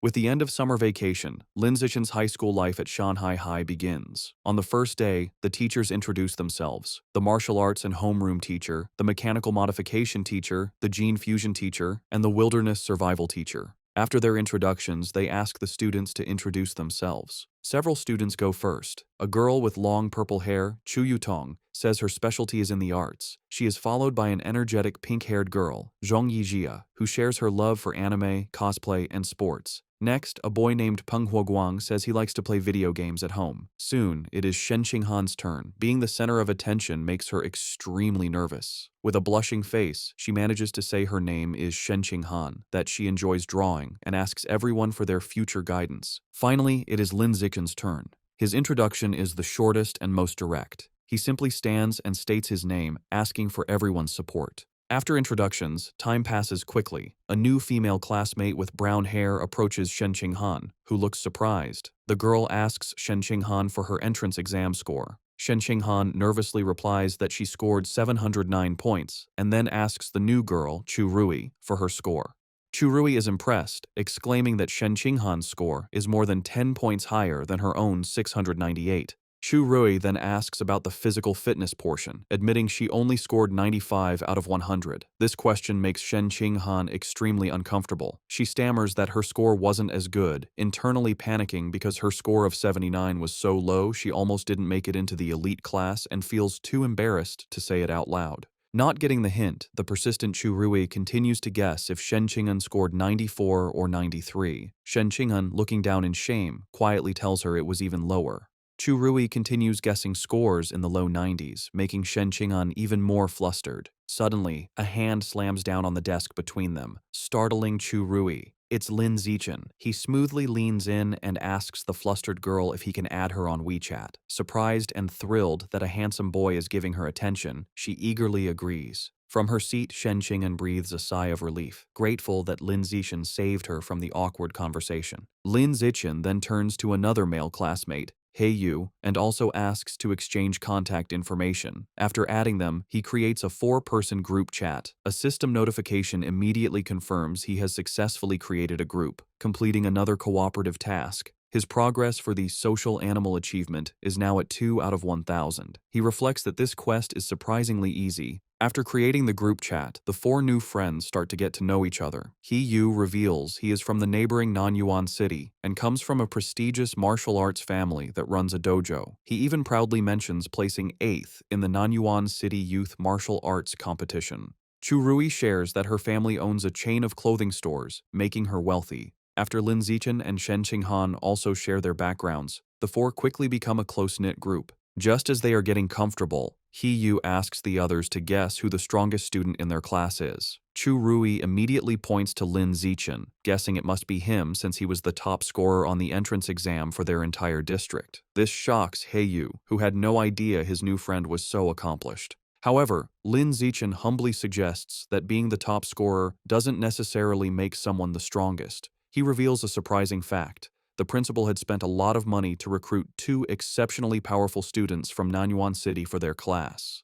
He Yu then points out the 2 students. The first is a boy with blonde hair, Wang Shuojie, the 3rd-ranked student in Nanyuan City, who can run the 100-meter dash in 7.98 seconds. The second is a large, muscular boy, Lu Gang, who has immense natural strength and can easily lift a 300-kilogram barbell with one hand. Shen Xinghan and Chu Rui are both visibly impressed and intimidated. Lin Zichen, on the other hand, remains completely calm. Internally, he scoffs at their achievements, knowing he had surpassed those numbers back in elementary school. Soon, the bell rings again, and the next class is for distributing textbooks. There are 4 main subjects for the semester: martial arts, gene fusion, mechanical modification, and wilderness survival. Since Lin Zichen had already self-studied all the material, he decides to use the free time to find a secluded spot to train. As he trains, his thoughts turn to the larger threats. He remembers the dangerous rat god cult is still active. The police have only captured some lower-level heretics, but the powerful Rat King, their leader, remains at large. This grim reality fuels his determination. He clenches his fist, resolving to increase his power as quickly as possible and reach at least Tier 6, a level he believes will be strong enough to confront even the Rat King. The first practical class is Wilderness Survival. The teacher, Xu Chungbei, gathers the students in a wooded area and asks if any know how to make a fire by drilling wood. He Yu mutters, "It's a useless skill." To everyone's surprise, both Wang Shuojie and Lu Gang step forward and successfully start fires using the primitive method. The teacher is impressed and asks how they learned. Lu Gang explains he learned at a summer camp, while Wang Shuojie says he taught himself by watching videos online. After they are done, Lin Zichen easily teaches the same technique to his own small group, and they quickly master it. Later, in martial arts class, the teacher, Yao Yuanfeng, announces he will teach them a special breathing and cultivation technique. Once again, Wang Shuojie and Lu Gang loudly declare they have already learned it, showing off for the class. Though their demonstration is a bit clumsy, they manage. Lin Zichen, who already knows these skills, decides to maintain his low profile. In this way, over a month passes uneventfully. One day in mechanical modification class, the teacher, Kai Yuanfei, announces a test to check their progress. To motivate them, he reveals cash prizes for the top 3, 888 yuan for first, 666 for second, and 333 for third.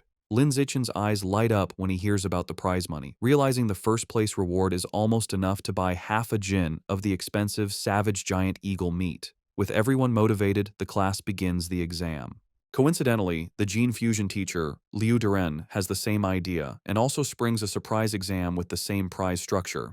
After the 2 difficult exams, the students are drained. He Yu collapses onto his desk, groaning. The other students complain about how difficult the questions were. One girl laments that she was hoping for a 90 but would be lucky to get a passing grade of 60. While everyone else complains, Wang Shoujie and Lu Gong begin to casually brag. Lu Gong asks Wang Shoujie how he did. Wang Shoujie confidently replies that he should score a 95, as he only struggled with the last part of the final question. Lu Gong nonchalantly agrees, stating he is in the same boat and also expects a 95. Listening to their arrogant exchange, He Yu glares at them, clenching his fists in fury and thinking about how badly he wants to punch them. The teacher announces the results of the mechanical augmentation test. He reads the scores, revealing that Guo Yunling received 52 points, while Shen Qinghan passed with 61. Shen Qinghan excitedly tells Lin Zichen she passed, and he congratulates her on her hard work. The teacher continues, announcing He Yu scored an impressive 88 points. His friends praise him, and he humbly replies he was just lucky, promising to treat them to a meal with his third-place prize of 333 yuan. Next, the teacher confirms Lu Gang and Wang Shuojie both scored 95 just as they predicted, complimenting them for being only one question away from a perfect score. Wang Shuojie confidently claims that with 10 more minutes, he could have solved the final problem, and Lu Gang agrees. Listening to them brag, He Yu is frustrated, but comforts himself with the thought that third place is still his. However, the teacher then reveals a shocking result. Despite the test's difficulty, one student achieved a perfect score, Lin Zichen, with 100 points. Wang Shuojie and Lu Gong are stunned, shouting the result is absurd. The rest of the class erupts in cheers. Even a defeated He Yu joins in, recognizing Lin Zichen is on another level. Shen Qinghan and Chu Rui celebrate his victory as the glory of Shanghai. Ignoring the praise, Lin Zichen's focus is on the prize. He raises his hand and asks Teacher Kai when the 888 yuan prize for first place will be distributed.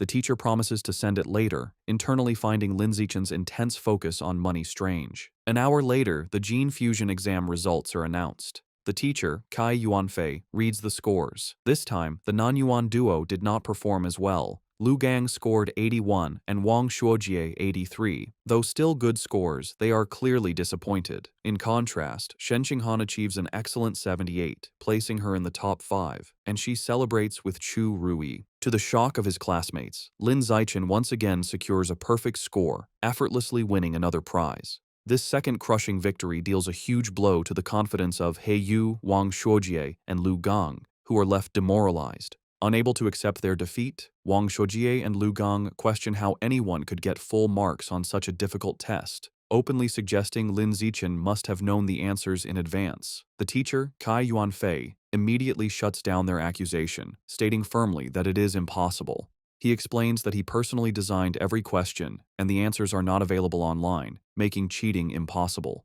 The two are left speechless. Their classmates are not so kind. He Yu and Chu Rui laugh, mocking Wang Shuojie and Lu Gang for being sore losers. He Yu calls them a disgrace to Nanyuan City, and Chu Rui adds that uncultured, ugly people always cause the most trouble. After lunch, the practical exam for wilderness survival begins.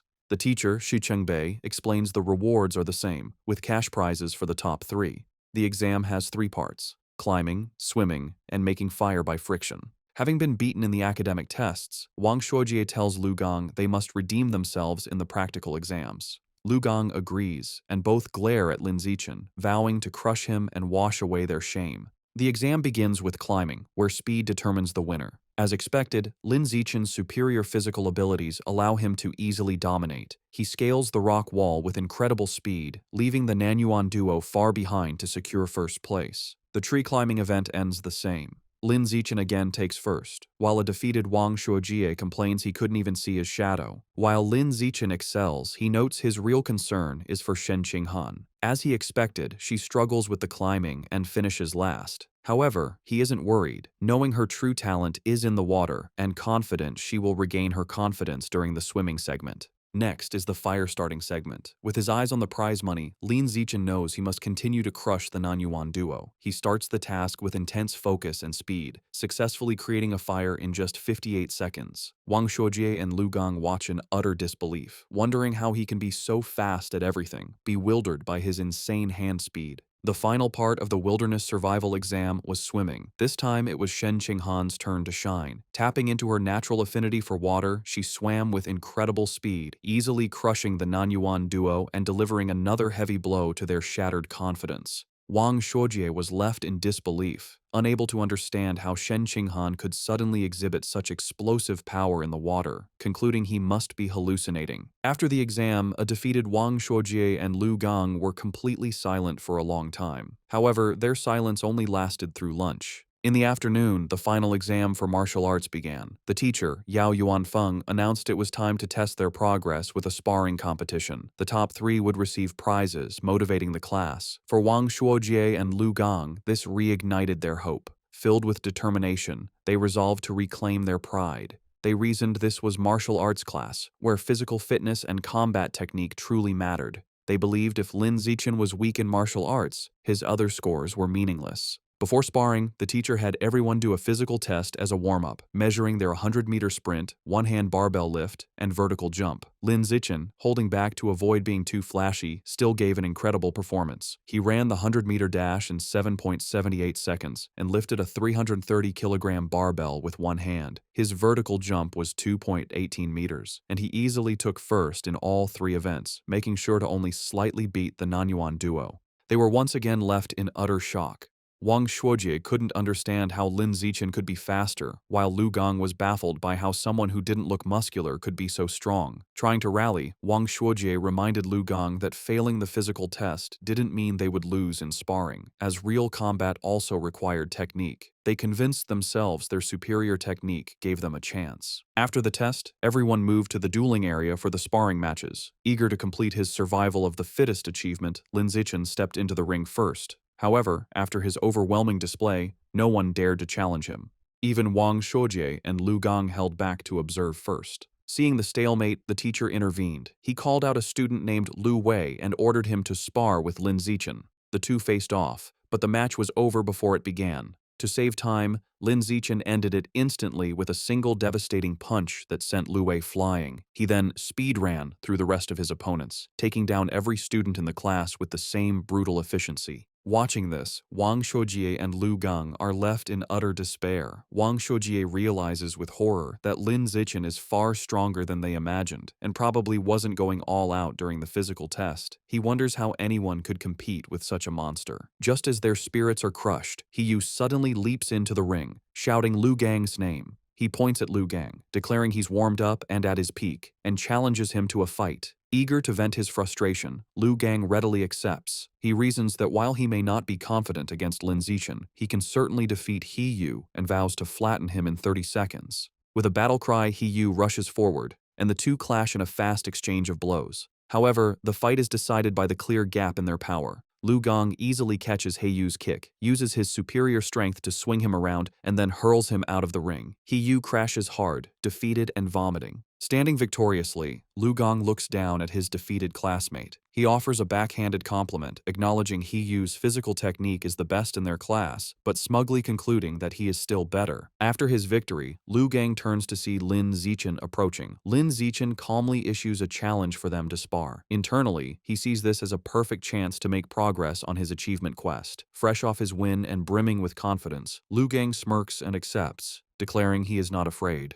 Lu Gang immediately goes on the offensive with a powerful punch. However, the gap in their abilities is apparent. Lin Zichen moves with blinding speed, effortlessly dodging the attack and leaving afterimages. Before Lu Gang can register what happened, Lin Zichen counters with a swift kick. The powerful blow connects squarely with Lu Gang's back, and he is sent flying out of the ring, defeated in a single blow. With both Nanyuan duo members utterly defeated, the other students begin to taunt the last one standing. They shout at Wang Shuojie, asking if he's going to avenge his fallen bro, and telling him the pride of Nanyuan now rests entirely on his shoulders. They jeer, telling him not to chicken out. Annoyed, Wang Shuojie snaps at the crowd to shut up, claiming he was already planning to fight. He rushes into the ring to face Lin Zichen. As he stands before his overwhelmingly powerful opponent, he steels his resolve, telling himself that what is meant to come will come, and he must find a way to defeat him. Determined to win, Wang Shuojie shouts that he's going all out and rushes at Lin Zichen with a furious attack. However, his effort is futile.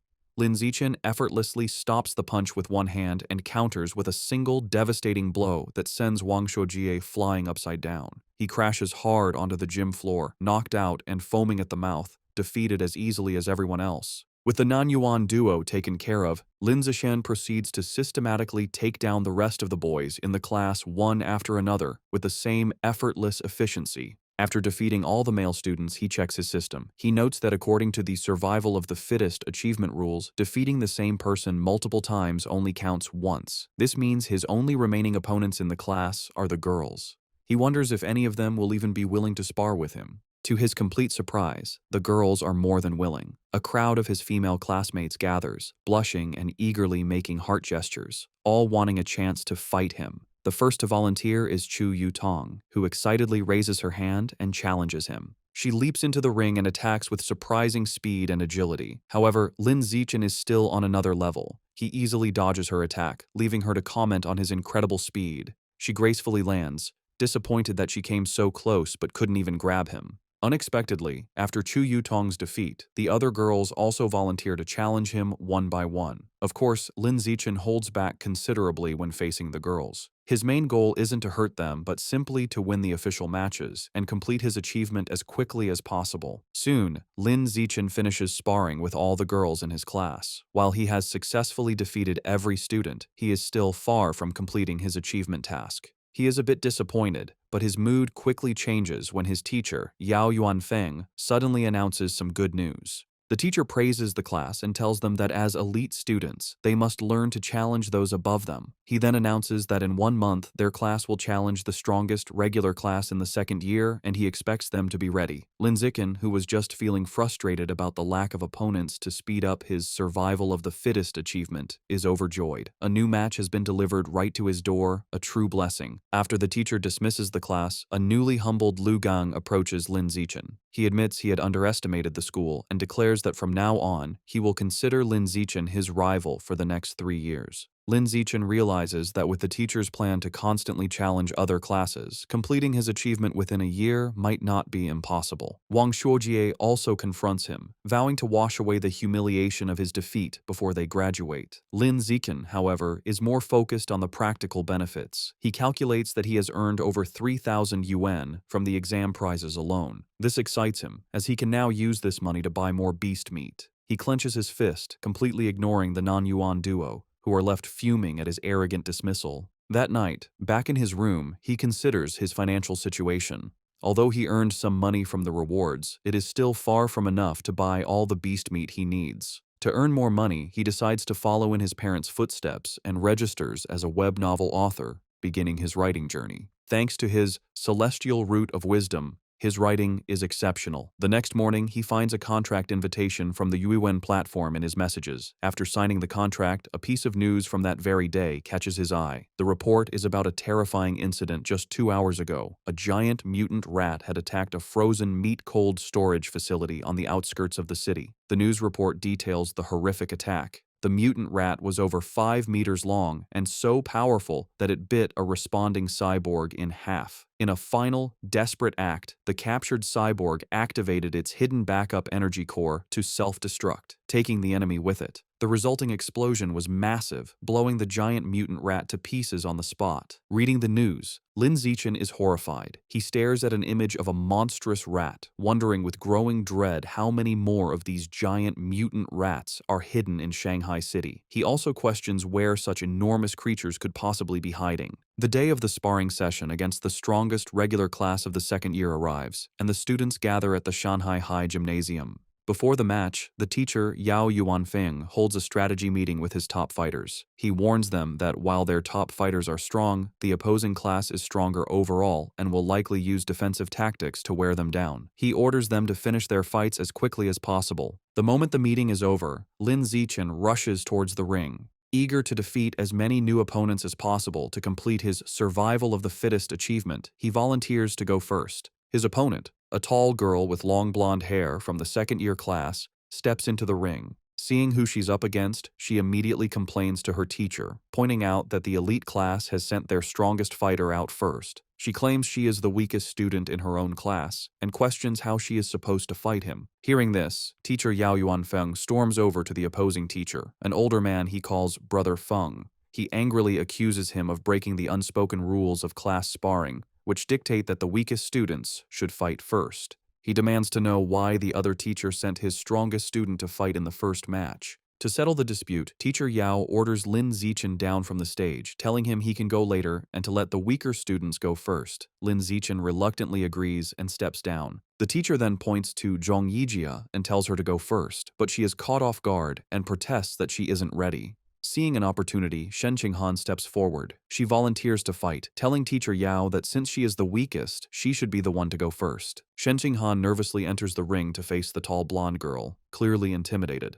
From the sidelines, her classmates, including Chu Rui and He Yu, begin to cheer loudly, shouting encouragement for their friend, Han Han. However, the sudden pressure only makes Shen Qinghan even more nervous. The match begins, and the blonde girl immediately attacks with a powerful punch, which Shen Qinghan manages to block. Despite being outmatched, Shen Qinghan is determined. She knows she can't win, but resolves to hold on for as long as possible, adopting a purely defensive strategy to drain her opponent's stamina. Her plan proves surprisingly effective.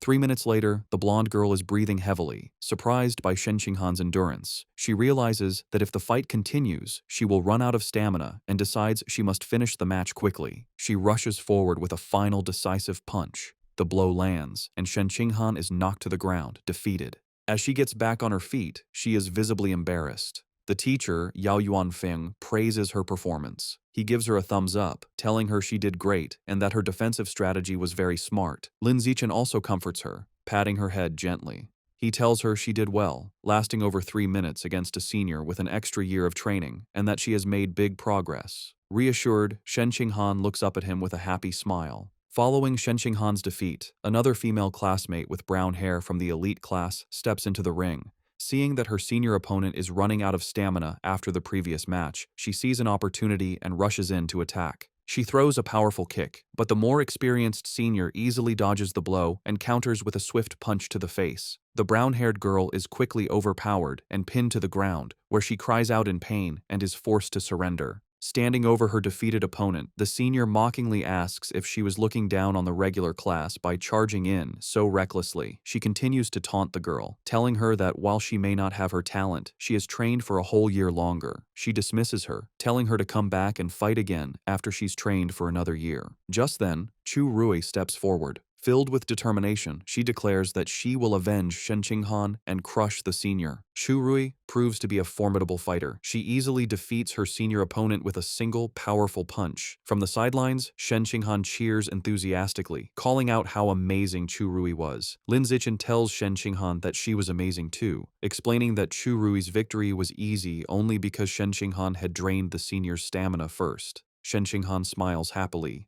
2 hours later, the sparring session continues, and the elite class has evened the score. Teacher Yao Yuanfeng approaches the second-year teacher, Brother Feng, and taunts him, pointing out that his class only has 4 fighters left and that he is confident his class will win the bet. However, he then turns to his students and warns them not to get complacent. He declares that the true strength of their class lies with their 4 top fighters, Lin Zichen, Wang Shuojie, Lu Gong, and He Yu.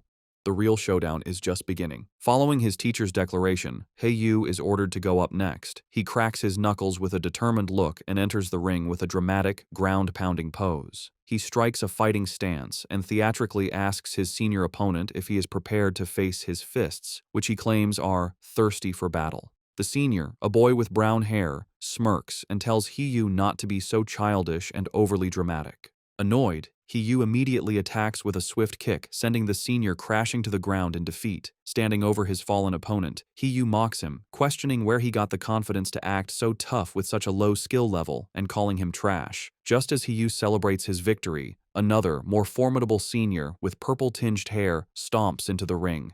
He glares at He Yu, calling him arrogant for his taunts. The senior immediately lunges with a powerful punch, vowing to teach his junior opponent some intensity. To the senior's shock, He Yu moves with incredible speed, effortlessly dodging the attack. He Yu then counters with a powerful kick that sends the senior flying, knocking him out. Seeing his impressive victory, Chu Rui and Shen Qinghan erupt in cheers, shouting encouragement for He Yu.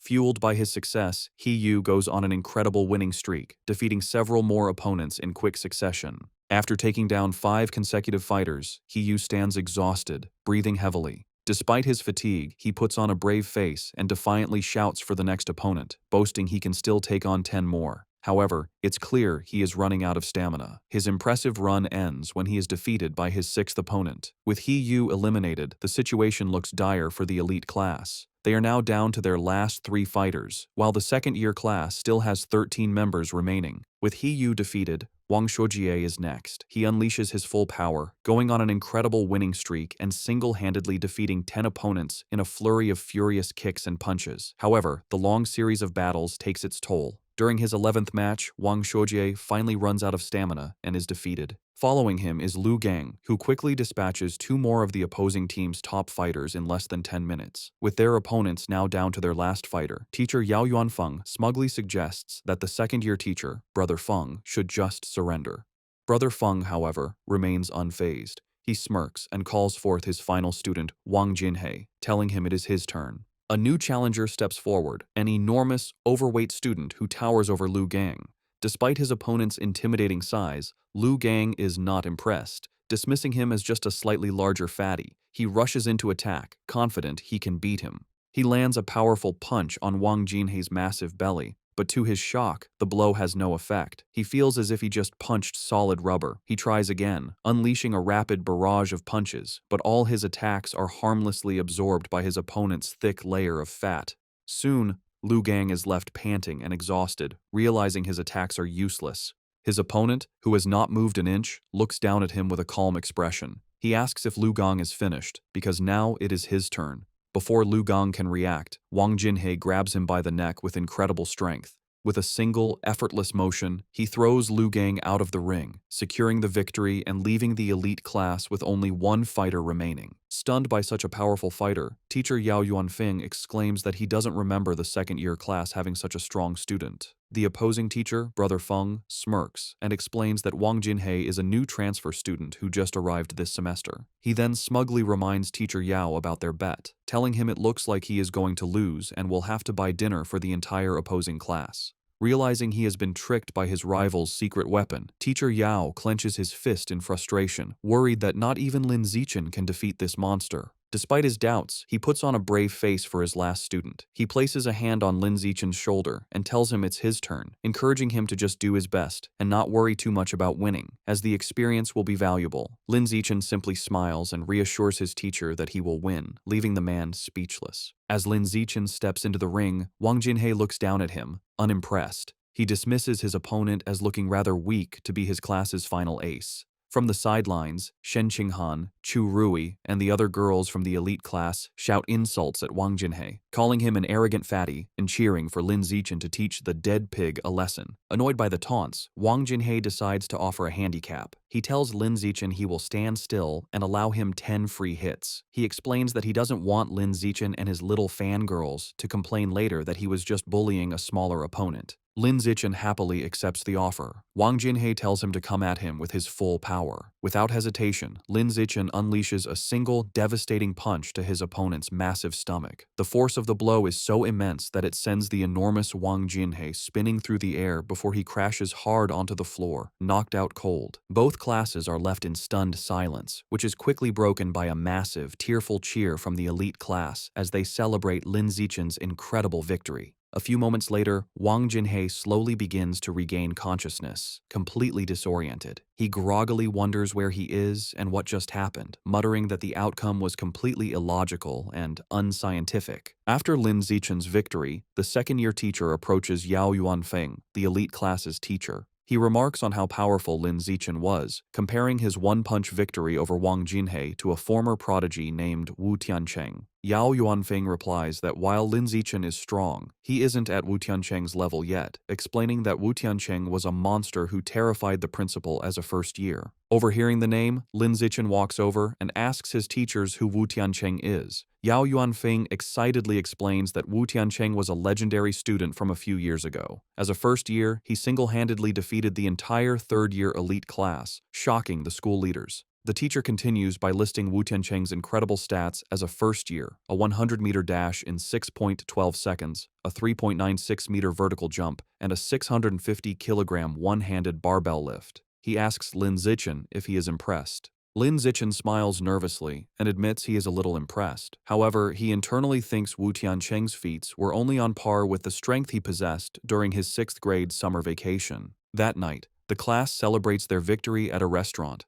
Teacher Yao Yuanfeng holds up a soda for a toast. He joyfully announces that because Lin Zichen secured their win, the second-year teacher had to honor their bet and pay for everyone's feast. The entire class raises their glasses, cheering for Lin Zichen's performance. During dinner, Lin Zichen is surrounded by his classmates, including He Yu and Chu Rui. Now famous in school, they are all eager to know his training secrets and add him on WeChat. Lin Zichen finds this new attention a bit strange. Amidst the chaos, he observes that Shen Qinghan hasn't changed. Worried he won't be able to eat, she quietly puts food on his plate. During the celebration, Shen Qinghan suddenly gets a shocked expression. Looking flustered, she quickly tells Lin Zichen she needs to go to the restroom and rushes away. As she leaves, Lin Zichen notes that while some things change, her urge to pee when nervous or excited has remained the same. In the restroom, 2 of their female classmates are gossiping. One complains about how Shen Qinghan fawns over Lin Zichen like a maid, always pouring his drinks and peeling his shrimp. The other agrees, questioning how someone with Shen Qinghan's lack of strength could have gotten into the elite class if not for being his sycophant. She cruelly adds that their relationship won't last, as the difference in their abilities is destined to drive them apart. Unseen, Shen Qinghan overhears their entire conversation and is visibly hurt. However, instead of hiding, she confronts them. With newfound determination, she firmly tells the startled girls that she is not a sycophant, she is his childhood friend. Later that evening, as they walk home, Lin Zichen notices she seems dejected and asks if something is wrong.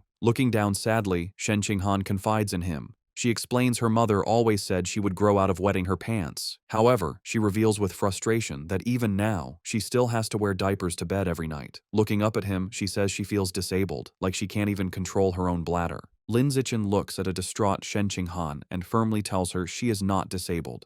He gently places his hands on her shoulders to comfort her, explaining that her inability to control her bladder is actually a superpower that hasn't fully developed yet. Shen Qinghan looks up with wide, hopeful eyes, questioning if it's really a superpower. Lin Zichen confirms it, telling her that her natural talent in the water is a manifestation of this power. Intrigued, Shen Qinghan asks if his own amazing abilities are also because he has a superpower. Lin Zichen confidently replies that yes, just like her, he also has a superpower. Excited by the idea, Shen Qinghan wonders what kind of power she might have.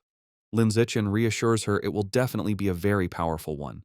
However, their path is blocked. A special team in protective gear is cordoning off a building, and an officer with a megaphone instructs the public to stay back while they exterminate rats. Their attention is drawn to the chaos inside. A man in an apron frantically swings a broom at a swarm of large rats, trying to fend off the exterminators. He screams at the officers to stop, pleading with them not to kill his brothers. His face twists in agony and rage as he continues to scream. Consumed by fury, the man charges at the officers, yelling that he will fight them to the death. Watching the scene, Shen Qinghan asks Lin Zichen if the man has gone crazy. Lin Zichen agrees, suggesting he might be mentally ill, though he finds the situation pitiful. He tells her that's just how some people are and that they should go home. Later that night, at Lin Zichen's house, he and his parents are watching a troubling news report.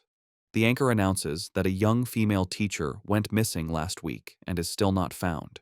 His mother, Zhang Wangshan, expresses her alarm, noting this is the 4th young woman to disappear this month. His father, Lin Yansheng, corrects her, stating it is the 5th.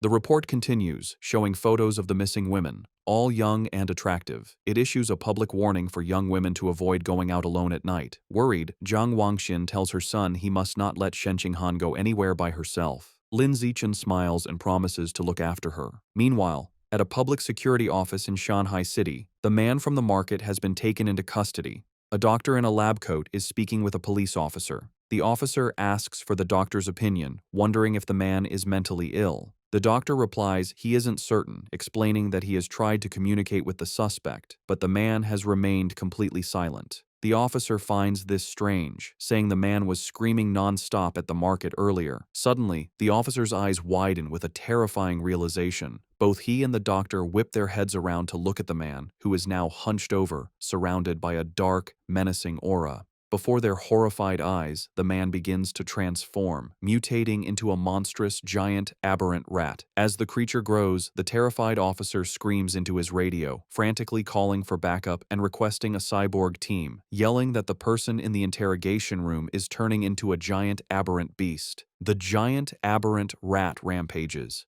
A police squad opens fire, but the bullets barely slow it down. As the officers retreat, a female officer reports that headquarters confirmed all cyborgs are deployed on other missions. The director adds grimly that support won't arrive for 10 minutes and their ammunition won't last that long. Realizing they can't fight it head-on, the director orders his team to their car. Their new plan is to lure the monster into the suburbs to buy time. The female officer jumps into a police van and starts the engine, while another officer braces himself inside. They speed through the city with the giant rat in hot pursuit, leaping between buildings. The female officer urges them to go faster to give the cyborgs more time. The van races up a mountain road and into a tunnel, but the beast is relentless. It closes the distance with a terrifying roar, its massive tooth-filled maw open. The monster slams into the back of the van, causing it to lose control, flip violently through the air, and crash. Inside the overturned van, the female officer hangs upside down, injured. With a look of despair, she thinks that in the end, they still couldn't make it. Just as the giant aberrant rat roars in triumph over the wrecked van, a massive explosion engulfs it. Help has arrived. A female cyborg with short purple hair and sleek armor. Hovering in the air, she locks on and unleashes a barrage of powerful purple missiles. The projectiles slam into the monster, creating a series of fiery explosions as she gives the command to kill. After the smoke clears, the cyborg lands on the crater-filled road. She finds a large tunnel and realizes the rat escaped by digging its way out, noting the beasts seem to be getting smarter. However, she sees shredded flesh and blood on the ground and concludes the creature is seriously injured and couldn't have gotten far. She decides she has a good chance to track it down. The scene shifts to the city skyline at 3 a.m. In his room, Lin Zichen is at his computer, not training, but writing. He reflects on his progress as a web novel author. He has written daily for over half a month, and his novel is now nearly 200,000 words. More importantly, his paid income has already surpassed 10,000 won. He thinks about the novel's future potential, noting it is still in the new book period. He eagerly wonders how much money he will make once it is officially launched. Too excited about his novel's income to sleep, Lin Zichen decides to train. He finds a deserted, unsurveilled alley to test his recent efforts. As he practices, he is pleased with his progress. His 100-meter sprint time has dropped to an incredible 3.43 seconds, and his vertical jump has reached 7.22 meters. He feels that if he continues improving at this rate, he will eventually achieve a saintly body. His training is interrupted by an unsettling gnawing sound. He turns and sees a shadowy figure hunched in a dark corner. The figure is a grotesque, rat-like creature, a mouseman. It is chewing on a human arm. Noticing Lin Zichen, the creature begs for its life, pleading for forgiveness and explaining it was just too hungry. It strangely promises that once full, it will come and pay its respects every year. Lin Zichen stares in horror, recognizing the creature as a mouseman. He immediately connects this sight to the news report about the giant mutant rat that escaped. He wonders with dawning dread if this creature is that same beast, now in a more humanoid, but no less monstrous form. Realizing the extreme danger, Lin Zichen decides he must inform the police. However, as he turns to leave, the mouseman panics, thinking he is its next meal. It stammers that it doesn't have to eat him and can go find others to devour instead. Before Lin Zichen can react, the creature springs into action. It leaps off the alley walls with blinding speed, ricocheting from side to side in a series of lightning-fast jumps. The mouseman lunges at him, screaming it wants to eat human meat as hunger overrides its fear. The attack is so fast that Lin Zichen realizes there is no time to dodge. With no other option, he faces the monster head-on. As the creature closes in, Lin Zichen meets its charge with a single, devastating kick to its jaw. The impact sends the mouseman spinning through the air before it crashes hard to the ground. The beast struggles to its feet, clutching its bleeding chest. It stares at Lin Zichen in disbelief, wondering how a weak-looking student could possess such overwhelming strength. Stunned and injured, the mouseman stares back at Lin Zichen, shocked by his unexpected power. Before it can recover, a rock suddenly flies through the air and slams into its head. Seizing the advantage, Lin Zichen gives the monster no chance to retaliate. He unleashes a furious storm of rocks, throwing them with incredible speed and precision. The mouseman is completely overwhelmed by the relentless assault, unable to defend itself as the rocks pummel its body. After a few moments, the onslaught stops. Lin Zichen stands at the end of the alley, breathing heavily. He watches the spot where the creature fell, noticing it is no longer moving. He approaches cautiously and finds his attack was more devastating than he imagined. The mouse man is obliterated, reduced to a steaming pile of skeletal remains. Wondering if the creature was truly dead, Lin Zichen touches the pile of bones. A surge of blue energy flows into him, and a system notification confirms he has devoured a trace of the giant mutant rat's life source, increasing his codex progress to 7%. He is disappointed to only absorb 2% this time, compared to the 5% from the scorched corpse. He theorizes the difference is due to the varying amount of Rat King gene each heretic had consumed. Realizing it was nearly morning and unsafe to stay, he heads home. Moments after he leaves, the purple-haired female cyborg lands in the empty alley. She stands over the steaming bones, wondering who could have killed the Rat Man. The scene shifts to a dark building where a sinister ritual is happening. A hooded cultist carries an unconscious woman to a large, glowing red summoning circle. He places her in the center and kneels, offering her to his Lord Rat God to enjoy. From the darkness, menacing, multi-lensed red eyes glare back. A deep, angry voice questions why there is only one woman, accusing the cultist of trying to starve it. The voice complains the offering isn't even a mouthful and threatens to make the cultist part of the sacrifice. The cultist prostrates himself in terror, desperately begging to explain. Still on the floor, the terrified cultist explains that young women have become cautious lately, rarely going out at night and always traveling in groups, making them hard to capture. The massive, shadowy rat god looms over him, its deep voice commanding that if women are too difficult, he should catch young men instead. The cultist immediately agrees. Suddenly, a large, bloody chunk of raw meat is thrown onto the floor. The cultist greedily grabs it and begins to devour it raw, thanking his Lord Rat God for the blessing. As he eats, the ritual reaches its gruesome climax. Massive red tentacles emerge from the summoning circle, wrapping around the unconscious woman and lifting her into the air. The monstrous, multi-eyed maw of the rat god opens wide and devours her whole. Sounds of chewing and crunching echo through the building. After its meal, the Lord Rat God gives one final, chilling order. It tells the cultist not to capture ordinary people next time, complaining their meat is too bitter. The entity declares it wants to eat nobles who live in luxury, believing their meat will be more tender.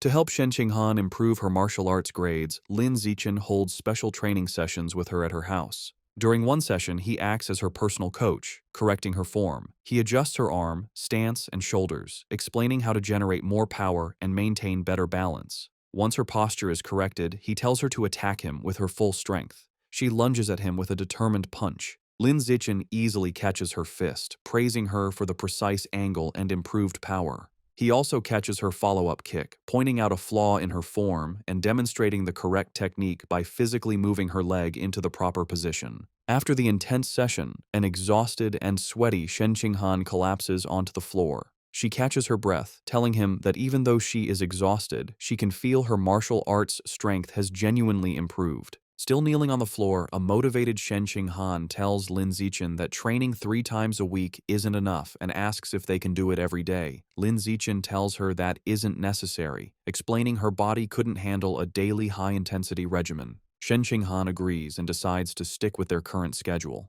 Just then, Lin Zichen's phone buzzes. As he takes it out, Shen Qinghan leans in curiously, asking if it's a special news report. He looks at the screen and sees 2 major headlines. The first announces that the Jishin Corporation will provide free treatment for former mechanical prodigy girls left disabled by early mechanical modifications. The second, more shocking report reveals a genius from Beijing University has successfully fused with the 1,000-threaded spider beast gene, breaking the record for the youngest person to undergo a dual gene fusion. Lin Zichen's eyes widen as he reads the second story, immediately realizing this genius must be the same prodigy from the capital he has been competing with for years. Most people cannot undergo gene fusion until adulthood, as a younger body can't withstand the backlash from beast genes and risks severe mutation. However, this prodigy has now successfully undergone a second gene fusion at the young age of 18. Lin Zichen is left to ponder the prodigy's incredible physical talent and wonder if gene fusion is indeed the best path to power. At his house, Lin Zichen is busy with his new career as a web novel author. Thanks to his incredible writing speed, his novel is an instant hit. The comment section is filled with readers amazed by his output, with one calling him a tentacle monster for posting 50,000 words on the first day. Lin Zichen reflects that with his use in advance and celestial root of wisdom attributes, a month of practice allows him to type at 10,000 words per hour. This efficiency means writing takes only about an hour a day, leaving him plenty of time for training. His father, Lin Yansheng, enters and praises his success. He estimates that if Lin Zichen maintains a stable plot and a 10,000-word daily pace, he could earn around 50,000 wen in his first month.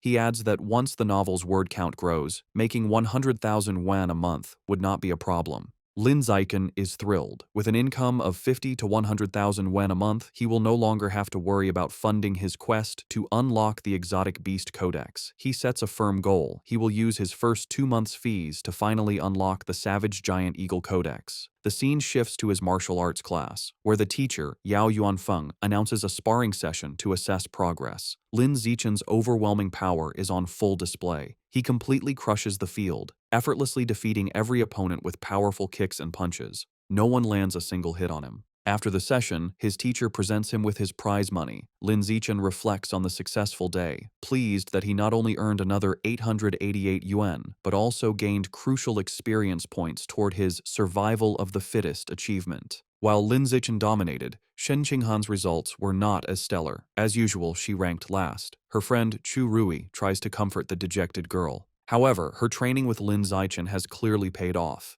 She now has the ability to fight back. A flashback shows her previous match against Wen Yuntong, the second worst student in the class, where she was defeated in under 3 seconds. This time, Shen Qinghan held her ground for nearly 3 minutes. More impressively, she actively traded blows, landing several punches and kicks. Her martial arts teacher, Yao Yuanfeng, was very impressed by her progress. He praised her hard work and encouraged her to keep it up.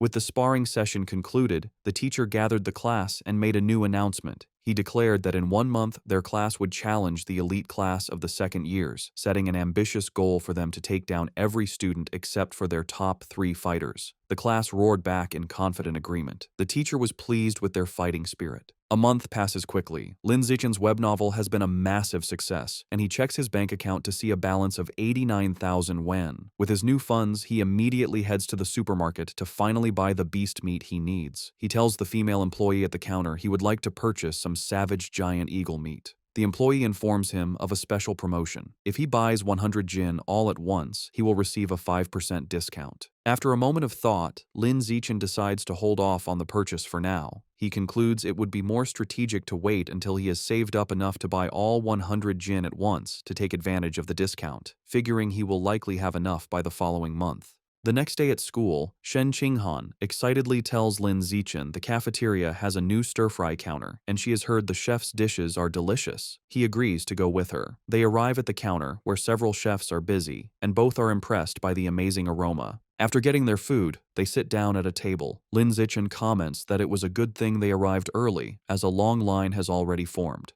Their meal is interrupted by a loud argument in the line. One student accuses another of cutting, but the second claims his desk mate was saving his spot. The argument escalates, with the first student insisting saving a spot is still cutting, and the second becoming defiant. Shen Qinghan recognizes one of the voices and points out to Lin Zichen that their friend, He Yu, is the one arguing. She asks if they should check on him. Lin Zichen glances over and calmly tells her it probably isn't necessary, observing that He Yu has an aggressive presence and seems to have already scared the other guy off. Lin Zichen's assumption is incorrect. The student He Yu was arguing with stands his ground, looking down at He Yu with a condescending expression and calling him a punk. He Yu finds himself surrounded as the student is joined by his friends. The leader of the group asks He Yu what his deal is. One of the other bullies smugly states they have no deal. They are simply cutting in line. Enraged, He Yu yells at them to get to the back of the line. He is shocked by their audacity and realizes he is outnumbered. Despite this, He Yu tries to hold them back, spreading his arms to block them. He wonders why no one in the crowded cafeteria is stepping in. From their table, Shen Qinghan watches with concern, pointing out to Lin Zichen that their friend He Yu is being bullied. Just as the bullies are about to push past He Yu, a hand clamps down on the leader's shoulder. It is Lin Zichen, his face shadowed and intimidating. He calmly tells the student to please line up properly. The bully turns around and confronts Lin Ziken with a smirk, defiantly asking what he can possibly do about it if he refuses. Instead of escalating the fight physically, Lin Ziken responds with a sly grin. He pulls out his phone and coolly informs the bully that he will report him. The bully leader scoffs at the threat, calling reporting shameful. With He-yu smirking beside him, Lin Zichen coolly retorts that he finds cutting in line even more shameful. Unwilling to be reported, the group of bullies gives up and walks away in frustration. The scene shifts to a luxurious villa in a wealthy district of Shanghai City, where the rat god cult is holding a secret meeting. Their leader, a man in a black hooded robe, sits on a throne-like chair and addresses his followers. He announces that one of their members, Sha Qiang, is dead, explaining that he went crazy at the market and was killed after provoking the security squad. Another cultist mutters that it is good riddance. The leader then introduces a new young man who will be taking Sha Qiang's place. He relays a new, chilling order from their Lord Rat God. From now on, they must only capture and sacrifice noble elites, as their god finds ordinary people to be too bitter. This new directive causes concern. Two members speak up, arguing that capturing nobles is too risky. They reason that while a missing ordinary person might be overlooked, a missing noble would cause serious trouble. The cult leader suggests they target the sons of rich but powerless merchants to lower the risk. He then turns his attention back to the newcomer. He instructs him that, as he is new, he should not go after nobles yet. Instead, he is to practice by capturing a handsome young man as a sacrifice to one of the rat god's subordinates. The newcomer, his face hidden in the shadows of his hood, confidently accepts the mission, promising he will not just find any handsome man, but will offer the most handsome man in the entire city to the divine child. In the classroom, He-yu is still fuming about the cafeteria. He tells Lin Zichen he investigated the students who cut in line and discovered they are from Class 3 of the second year, the same top honors class they are scheduled to challenge. He-yu can't believe students from an elite class could be so rude. Leaning against the lockers, Lin Zichen looks at his phone and remarks that good grades don't mean a person has good manners. His expression shifts as a news alert catches his eye. He reads that another wealthy heir has gone missing, the fifth recently. Knowing the kidnappers haven't asked for ransom and remembering the rat god cult's order to capture nobles, Lin Zichen grimly concludes the cult is behind these disappearances. The day of the competition arrives, and students gather in a large gym with 2 fighting rings. Tension between the classes is high, as the students who bullied He-yu glare at him, and He-yu makes a defiant gesture in return. After both classes warm up, the sparring matches begin. Just as she did last time, Shen Qinghan takes the first fight. Her opponent, a senior from the honors class, immediately attacks with a fierce kick. Shen Qinghan blocks the strike, but the senior's power is too great. Her defense is broken, and she is knocked to the ground, defeated. The senior is formidable, as other first-year girls, including Chu Rui, are also swiftly defeated one by one without landing a single hit. The first year's losing streak is broken when a muscular, short-haired girl defeats the senior with a powerful kick. However, this victory is short-lived. The next senior, a girl with long red hair, immediately seizes control. She is an overwhelming opponent, defeating 9 first-year students in a row in less than 10 minutes, including 3 boys. The first-year class is now down to its last 4 fighters: Lin Zichen, Wang Xiujie, Lu Gang, and He-yu. The situation is bleak, as the second-year honors class has only lost 5 students, all girls. A staggering 36 of their students, none of them boys, have yet to fight. Their teacher, Yao Yuanfeng, clenches his fist, feeling the gap in strength is hopeless. With limited options, Yao Yuanfeng tells He-yu it is his turn, asking if he can take out the 6 remaining girls on the opposing team. He-yu confidently agrees, declaring it will be easy, particularly motivated by fighting more attractive female seniors. True to his word, He-yu handles the matches with ease and successfully knocks all 6 remaining girls out of the ring. With the female fighters defeated, the second-year class's first male student enters the ring with a threatening stomp. He strikes a menacing pose and asks He-yu if he is ready to die. He-yu retorts that his opponent has no manners. Recognizing the student as a bully from the cafeteria, He-yu believes he's a pushover and sees a perfect chance for revenge. He-yu's confidence is misplaced as the bully rushes him with surprising speed. Before He-yu can react, the senior lands a powerful punch to his stomach. He-yu collapses to his knees, stunned. The bully taunts him for being weak and tells him to admit defeat. Enraged, He-yu struggles to his feet and throws a punch, but his opponent easily dodges and counters with a swift kick that sends He-yu flying out of the ring, defeated. Lying on the ground, He-yu realizes with pain that his opponent's strength is far from the lowest among the boys, and curses himself for letting his guard down. Having defeated Yu, the senior bully turns to Lin Zichen, who is standing by the ring. He mockingly asks if Lin Zichen still wants to medal and challenges him to a fight. Lin Zichen gracefully leaps into the ring, internally noting that he was hoping for this chance. His classmates erupt in cheers, shouting for their brother Chen to crush his opponent and avenge Yu for his shameful behavior. The match begins, and the bully, Yue, rushes at Lin Zichen with a high kick. Lin Zichen, however, is unfazed. He effortlessly blocks the kick with one hand, then grabs Yue's leg and slams him headfirst into the ring floor with incredible force. The impact knocks Yue out cold. Lin Zichen stands over him for a moment before casually kicking his unconscious body out of the ring. The second-year students are in stunned disbelief. One points out that Yue is one of the top 5 strongest fighters in their class, yet he was taken out instantly. They can't comprehend how a junior could be so powerful. Watching from the sidelines, their teacher Yao Yuanfeng concludes that Lin Zichen must be hiding a great deal of his true power. Lu Gong and Wang Shuojie are equally horrified, wondering if he is even human. Lin Zichen turns to the remaining second-year male students and calmly asks who's next. Their faces contort in fear, terrified by the display. 30 minutes later, the outcome is decided. All 29 remaining students from the second-year class lie defeated. Standing over the last opponent, Lin Zichen wonders about his progress toward his survival of the fittest achievement. A system notification informs him his total count of opponents eliminated is now 119 out of 1,000.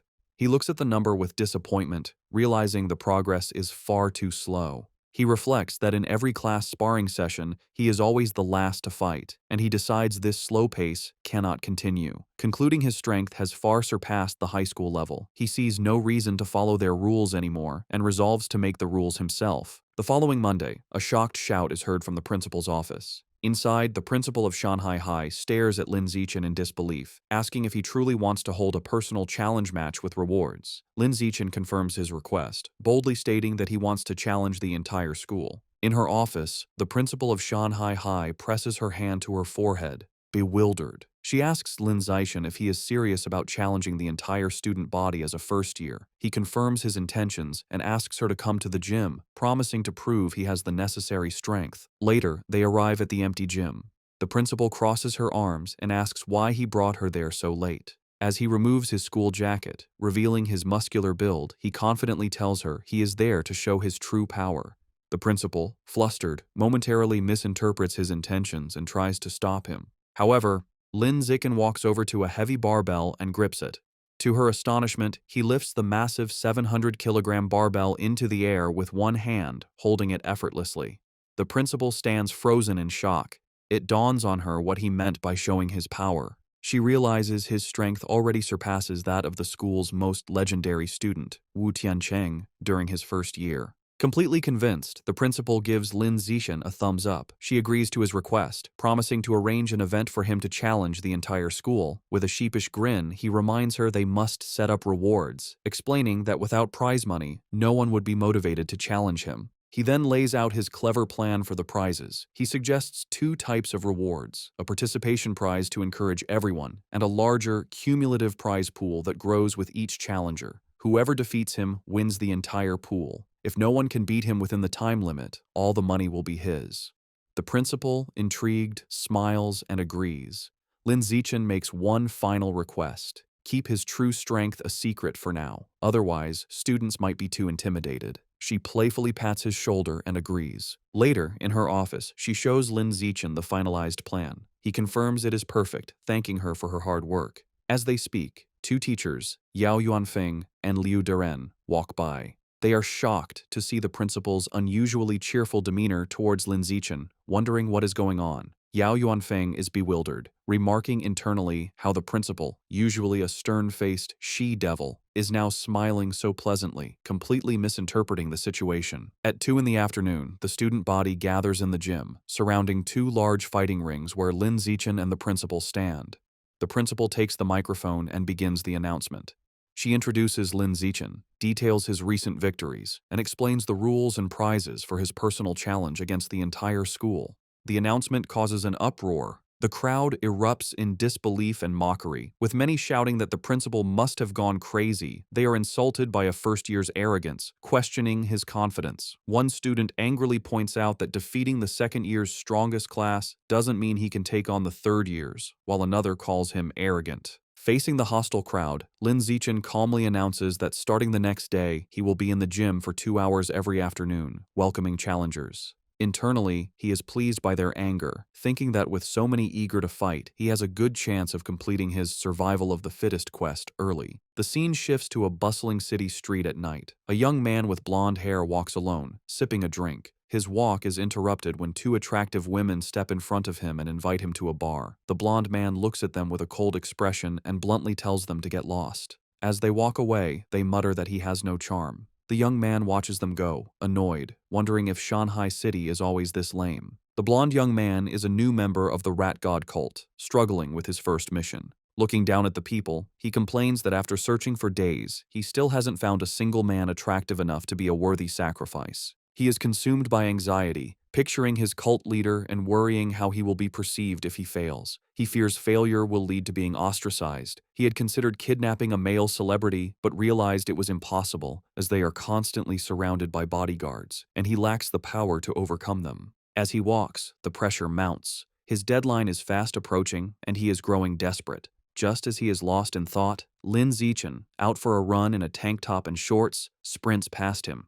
The blonde man turns, and his eyes widen. He is immediately struck by Lin Zichen's appearance, thinking he has finally found an incredibly handsome man. He has found his target. The blonde cultist watches Lin Zichen run, feeling triumphant relief. After searching for so long, he has found the perfect target without even trying. A wide, sinister grin spreads across his face as he confirms his decision. Lin Zichen will be his sacrifice. He begins to follow his target, watching as Lin Zichen turns down a deserted industrial alleyway. Seeing the secluded area, the cultist's face twists into a horrifying black-eyed grin. He knows this is the perfect opportunity. Deciding it is time to strike, he unleashes his power and undergoes a grotesque transformation, his body contorting into a monstrous beast with a massive, tooth-filled maw. However, just as the transformed cultist is about to attack, a brick comes flying out of nowhere and smashes directly into its head with a sickening, bloody impact. The transformed cultist stumbles, clutching its head in pain and confusion after being struck by the brick. From the shadows, Lin Zichen emerges, holding the brick he just threw. He calmly remarks to himself that he didn't expect to find a rat person while out for a run, seeing it as a fortunate chance to increase the unlock progress for his guidebook. The monster trembles in terror, thinking that this human is horrifying and is speaking words it cannot comprehend. It feels incredibly unlucky to have run into him. Before it can react further, the monster collapses to the ground, dead. Lin Zichen looks on in surprise, finding it hard to believe that he killed the creature just by picking up and throwing a single brick. He wonders how a follower of the rat god cult could possibly be so weak. Deciding not to dwell on it, he quickly kneels beside the dead monster to absorb its life essence before anyone else arrives. A system notification appears, confirming he has devoured a trace of the giant mutant rat's life essence and that his guidebook progress has increased to 8%. He looks at the result with disappointment, noting that it only went up by 1%. He concludes that the pathetically low amount of essence is why this particular rat person was so weak. Thinking about his safety, Lin Zichen decides that he won't be coming out for night runs for a while. He knows that not all of the cult's followers are this weak. Some of the more powerful members have incredibly strong bodies after transforming, durable enough to even withstand firearms. The next morning, Lin Zichen is at home when he sees a shocking news report on television. He learns that at 3 o'clock that morning, the Municipal Public Security Bureau, in cooperation with a chemical tutor from Shanghai University, successfully wiped out the rat god cult. The report explains that the tutor is a high-level gene fuser who single-handedly defeated the monstrous Rat King. The broadcast shows footage of the incredible battle, where the massive, multi-eyed beast unleashes a terrifying barrage of sharp spikes at the winged, red-haired gene fuser. The tutor endures the powerful attack but ultimately emerges victorious. The entire fight lasted only 30 seconds, ending with the colossal Rat King collapsing in defeat as the gene fuser lands, securing a swift and decisive victory. Watching the display, Lin Zichen is left in deep thought, his expression grim. He contemplates the immense power he just witnessed, wondering if this is the true strength of a high-level being and acknowledging how truly formidable it is. In a modern, well-lit room, two men in tactical gear are having a conversation. A blue-haired man, sipping from a cup, asks his companion, a man with spiky orange hair named Tiancheng, if he has been able to contact their teacher yet. Tiancheng confirms that their teacher is still out of contact. He adds that the entire group of powerful individuals who went to suppress a riot at a place called Source Site 36 remain missing. The blue-haired man then asks about the current situation at the site. Tiancheng replies that it is relatively stable, explaining that if it weren't, he wouldn't have been free to come and clean up the little shrimp that escaped during the initial chaos. The blue-haired man seems to question his dismissive term. The blue-haired man reflects on the immense power of the Rat King, a monster that the entire Public Security Bureau was helpless against. He then internally acknowledges that in the face of a genius high-level being like Tiancheng, the monstrous Rat King was indeed just a little shrimp. Changing the subject, the blue-haired man playfully puts his arm around Tiancheng's shoulders, suggesting that since he is already there, he should visit their old school to give a lecture. Tiancheng resists, stating that he isn't an idle person and has a real job to do. The blue-haired man playfully insists, telling him that providing some ideological guidance to their cute junior students is also a form of work. Deep within a dark cavern under the light of the full moon, it is revealed that the Rat King survived its battle with Wu Tiancheng. The creature explains its recent actions, stating that at first, it only ate beggars, then it moved on to eating young people. Now, it kneels in submission, admitting that it eventually developed a taste for the pampered elite. The Rat King is not alone. It prostrates itself before a new, far more terrifying monster. A colossal, green-skinned being with glowing red eyes and immense power.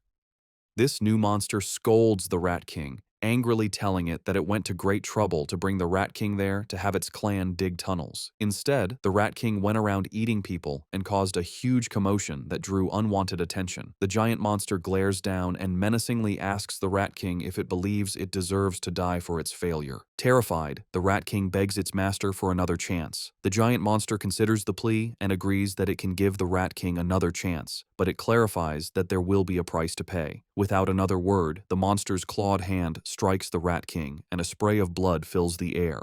Deep in the cavern, the giant green monster continues punishing the Rat King. Having ripped out one of its eyes, the monster holds the bloody orb and remarks that while the sewer rat's eyes smell foul, they taste delicious. The monster then grabs the cowering Rat King, acknowledging its cleverness for hiding and sending a subordinate to pose as the Rat King to be defeated by the authorities. This reveals the creature Wu Tiancheng fought was merely a decoy. However, the monster delivers a final, chilling warning. If the Rat King fails to dig tunnels as commanded, it will still die. Meanwhile, back at Shanghai High, the day of Lin Zichen's personal challenge has arrived. As he walks toward the gym, he is the subject of intense gossip. Students point him out as the arrogant first year who dared to challenge the entire school, with many eager to watch.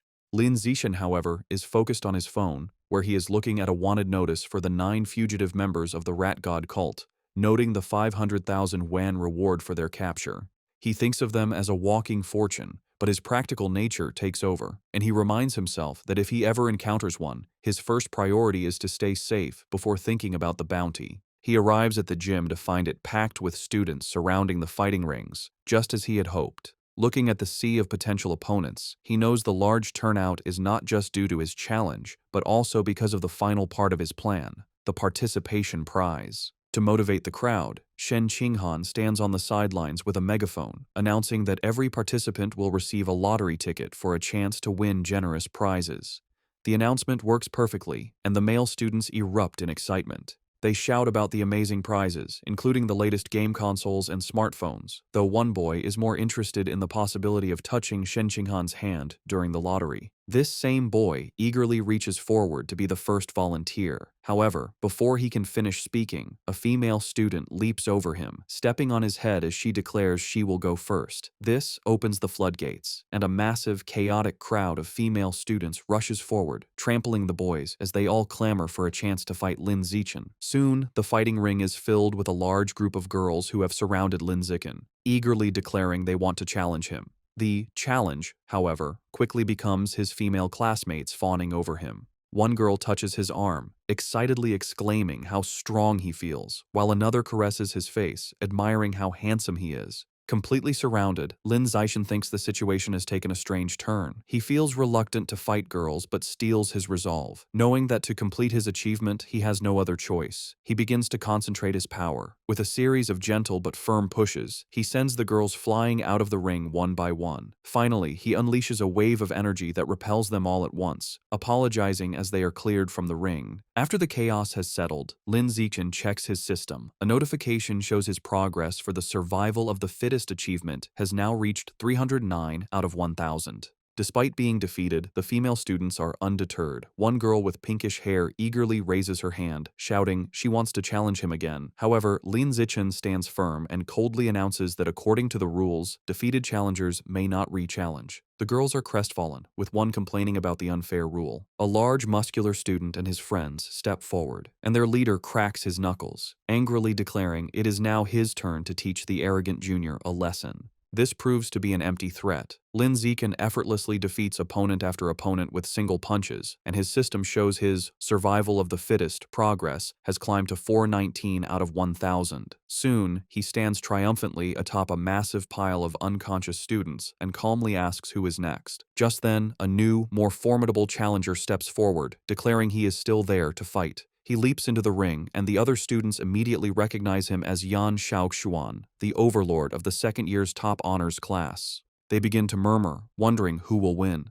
The consensus is that Yan Xiaoxuan has the advantage, recalling his legendary reputation for once defeating an entire class single-handedly, though he was eventually put in his place by a third-year instructor. Yan Xiaoxuan lands in the ring and addresses Lin Zixin, telling him he was once arrogant just like him, but was taught a valuable lesson. He explains that he learned there is always someone stronger. He then launches into a condescending monologue, offering to teach Lin Zixin a life lesson. Completely ignoring the speech, Lin Zixin turns to the teacher and simply asks if he can begin. The flustered teacher quickly declares the start of the match. Before Yan Xiaoxuan can finish his advice, Lin Zixin interrupts him with a single, devastating kick that sends him flying across the ring. As Yan Xiaoxuan crashes into the far wall, Lin Zixin casually puts a finger in his ear, remarking with relief that it is finally quiet. The students are left in stunned silence. They shout in disbelief, questioning how their school's formidable overlord could have been defeated so instantly, and wondering just how powerful Lin Zixin truly is. The stunned silence is broken by slow, deliberate clapping. A new challenger, a muscular student with spiky red hair, makes his way through the crowd. The students immediately recognize him as Chen Wuxing, the #1 student in the entire school, and they erupt in excitement, assuming the real show is about to begin. Lin Zixin watches the newcomer approach, thinking this is a classic case of beating the young one brings out the old one. Chen Wuxing lands in the ring with a confident smirk, remarking that he never expected Yan Xiaoxuan to lose to a junior. However, just as he is about to start his own speech, Lin Zixin again cuts him off, turning to the teacher and asking to begin. Over Chen Wuxing's protests, the teacher starts the match. Enraged at being ignored, Chen Wuxing charges forward, surrounded by a blue aura, declaring it seems he will have to beat his opponent to make him listen. Lin Zixin meets the charge, his own fist glowing with a yellow aura. Their powerful blows collide in a massive shockwave. Chen Wuxing apologizes, but Lin Zixin simply states that he is in a hurry and unleashes a powerful punch. The blow is too much for Chen Wuxing. It sends him flying backward, his shirt torn, his face a mask of disbelief as he questions how this is possible. The entire student body watches in absolute shock, their jaws hanging open as they witness the instantaneous defeat of their school's strongest fighter. With the school's strongest fighters defeated, Lin Zixin turns to the still stunned crowd. He points to a random student and tells him to get in the ring to fight. The student points to himself in disbelief, and Lin Zixin confirms it, stating they haven't fought yet. The student nervously asks him to be gentle, but Lin Zixin smiles and reminds him that if he participates, he will get a lottery ticket. Motivated, the student rushes into the ring, and Lin Zixin promises to go easy. His promise is short-lived, as he immediately knocks the student out with a single punch. A system notification confirms that his achievement progress for survival of the fittest has increased by 1. Seeing this, the rest of the student body realizes there is no shame in losing to someone so overwhelmingly powerful, and they still have a chance to win the lottery prizes. Renewed enthusiasm sweeps through the crowd as they all surge forward, motivated by the prospect of winning a new smartphone. What follows is a systematic and effortless series of victories for Lin Zixin. He stands his ground, easily dispatching every student who challenges him, with his system's counter ticking up by 1 with each defeated opponent. After the final student is defeated, a large system notification appears, announcing that by eliminating 1,000 different competitors, he has successfully completed the achievement. Another notification immediately follows, confirming he has finally acquired the new biological attribute, survival of the fittest. Lin Zixin clenches his fist, a look of pure triumph on his face, ecstatic that his long and arduous challenge has finally paid off.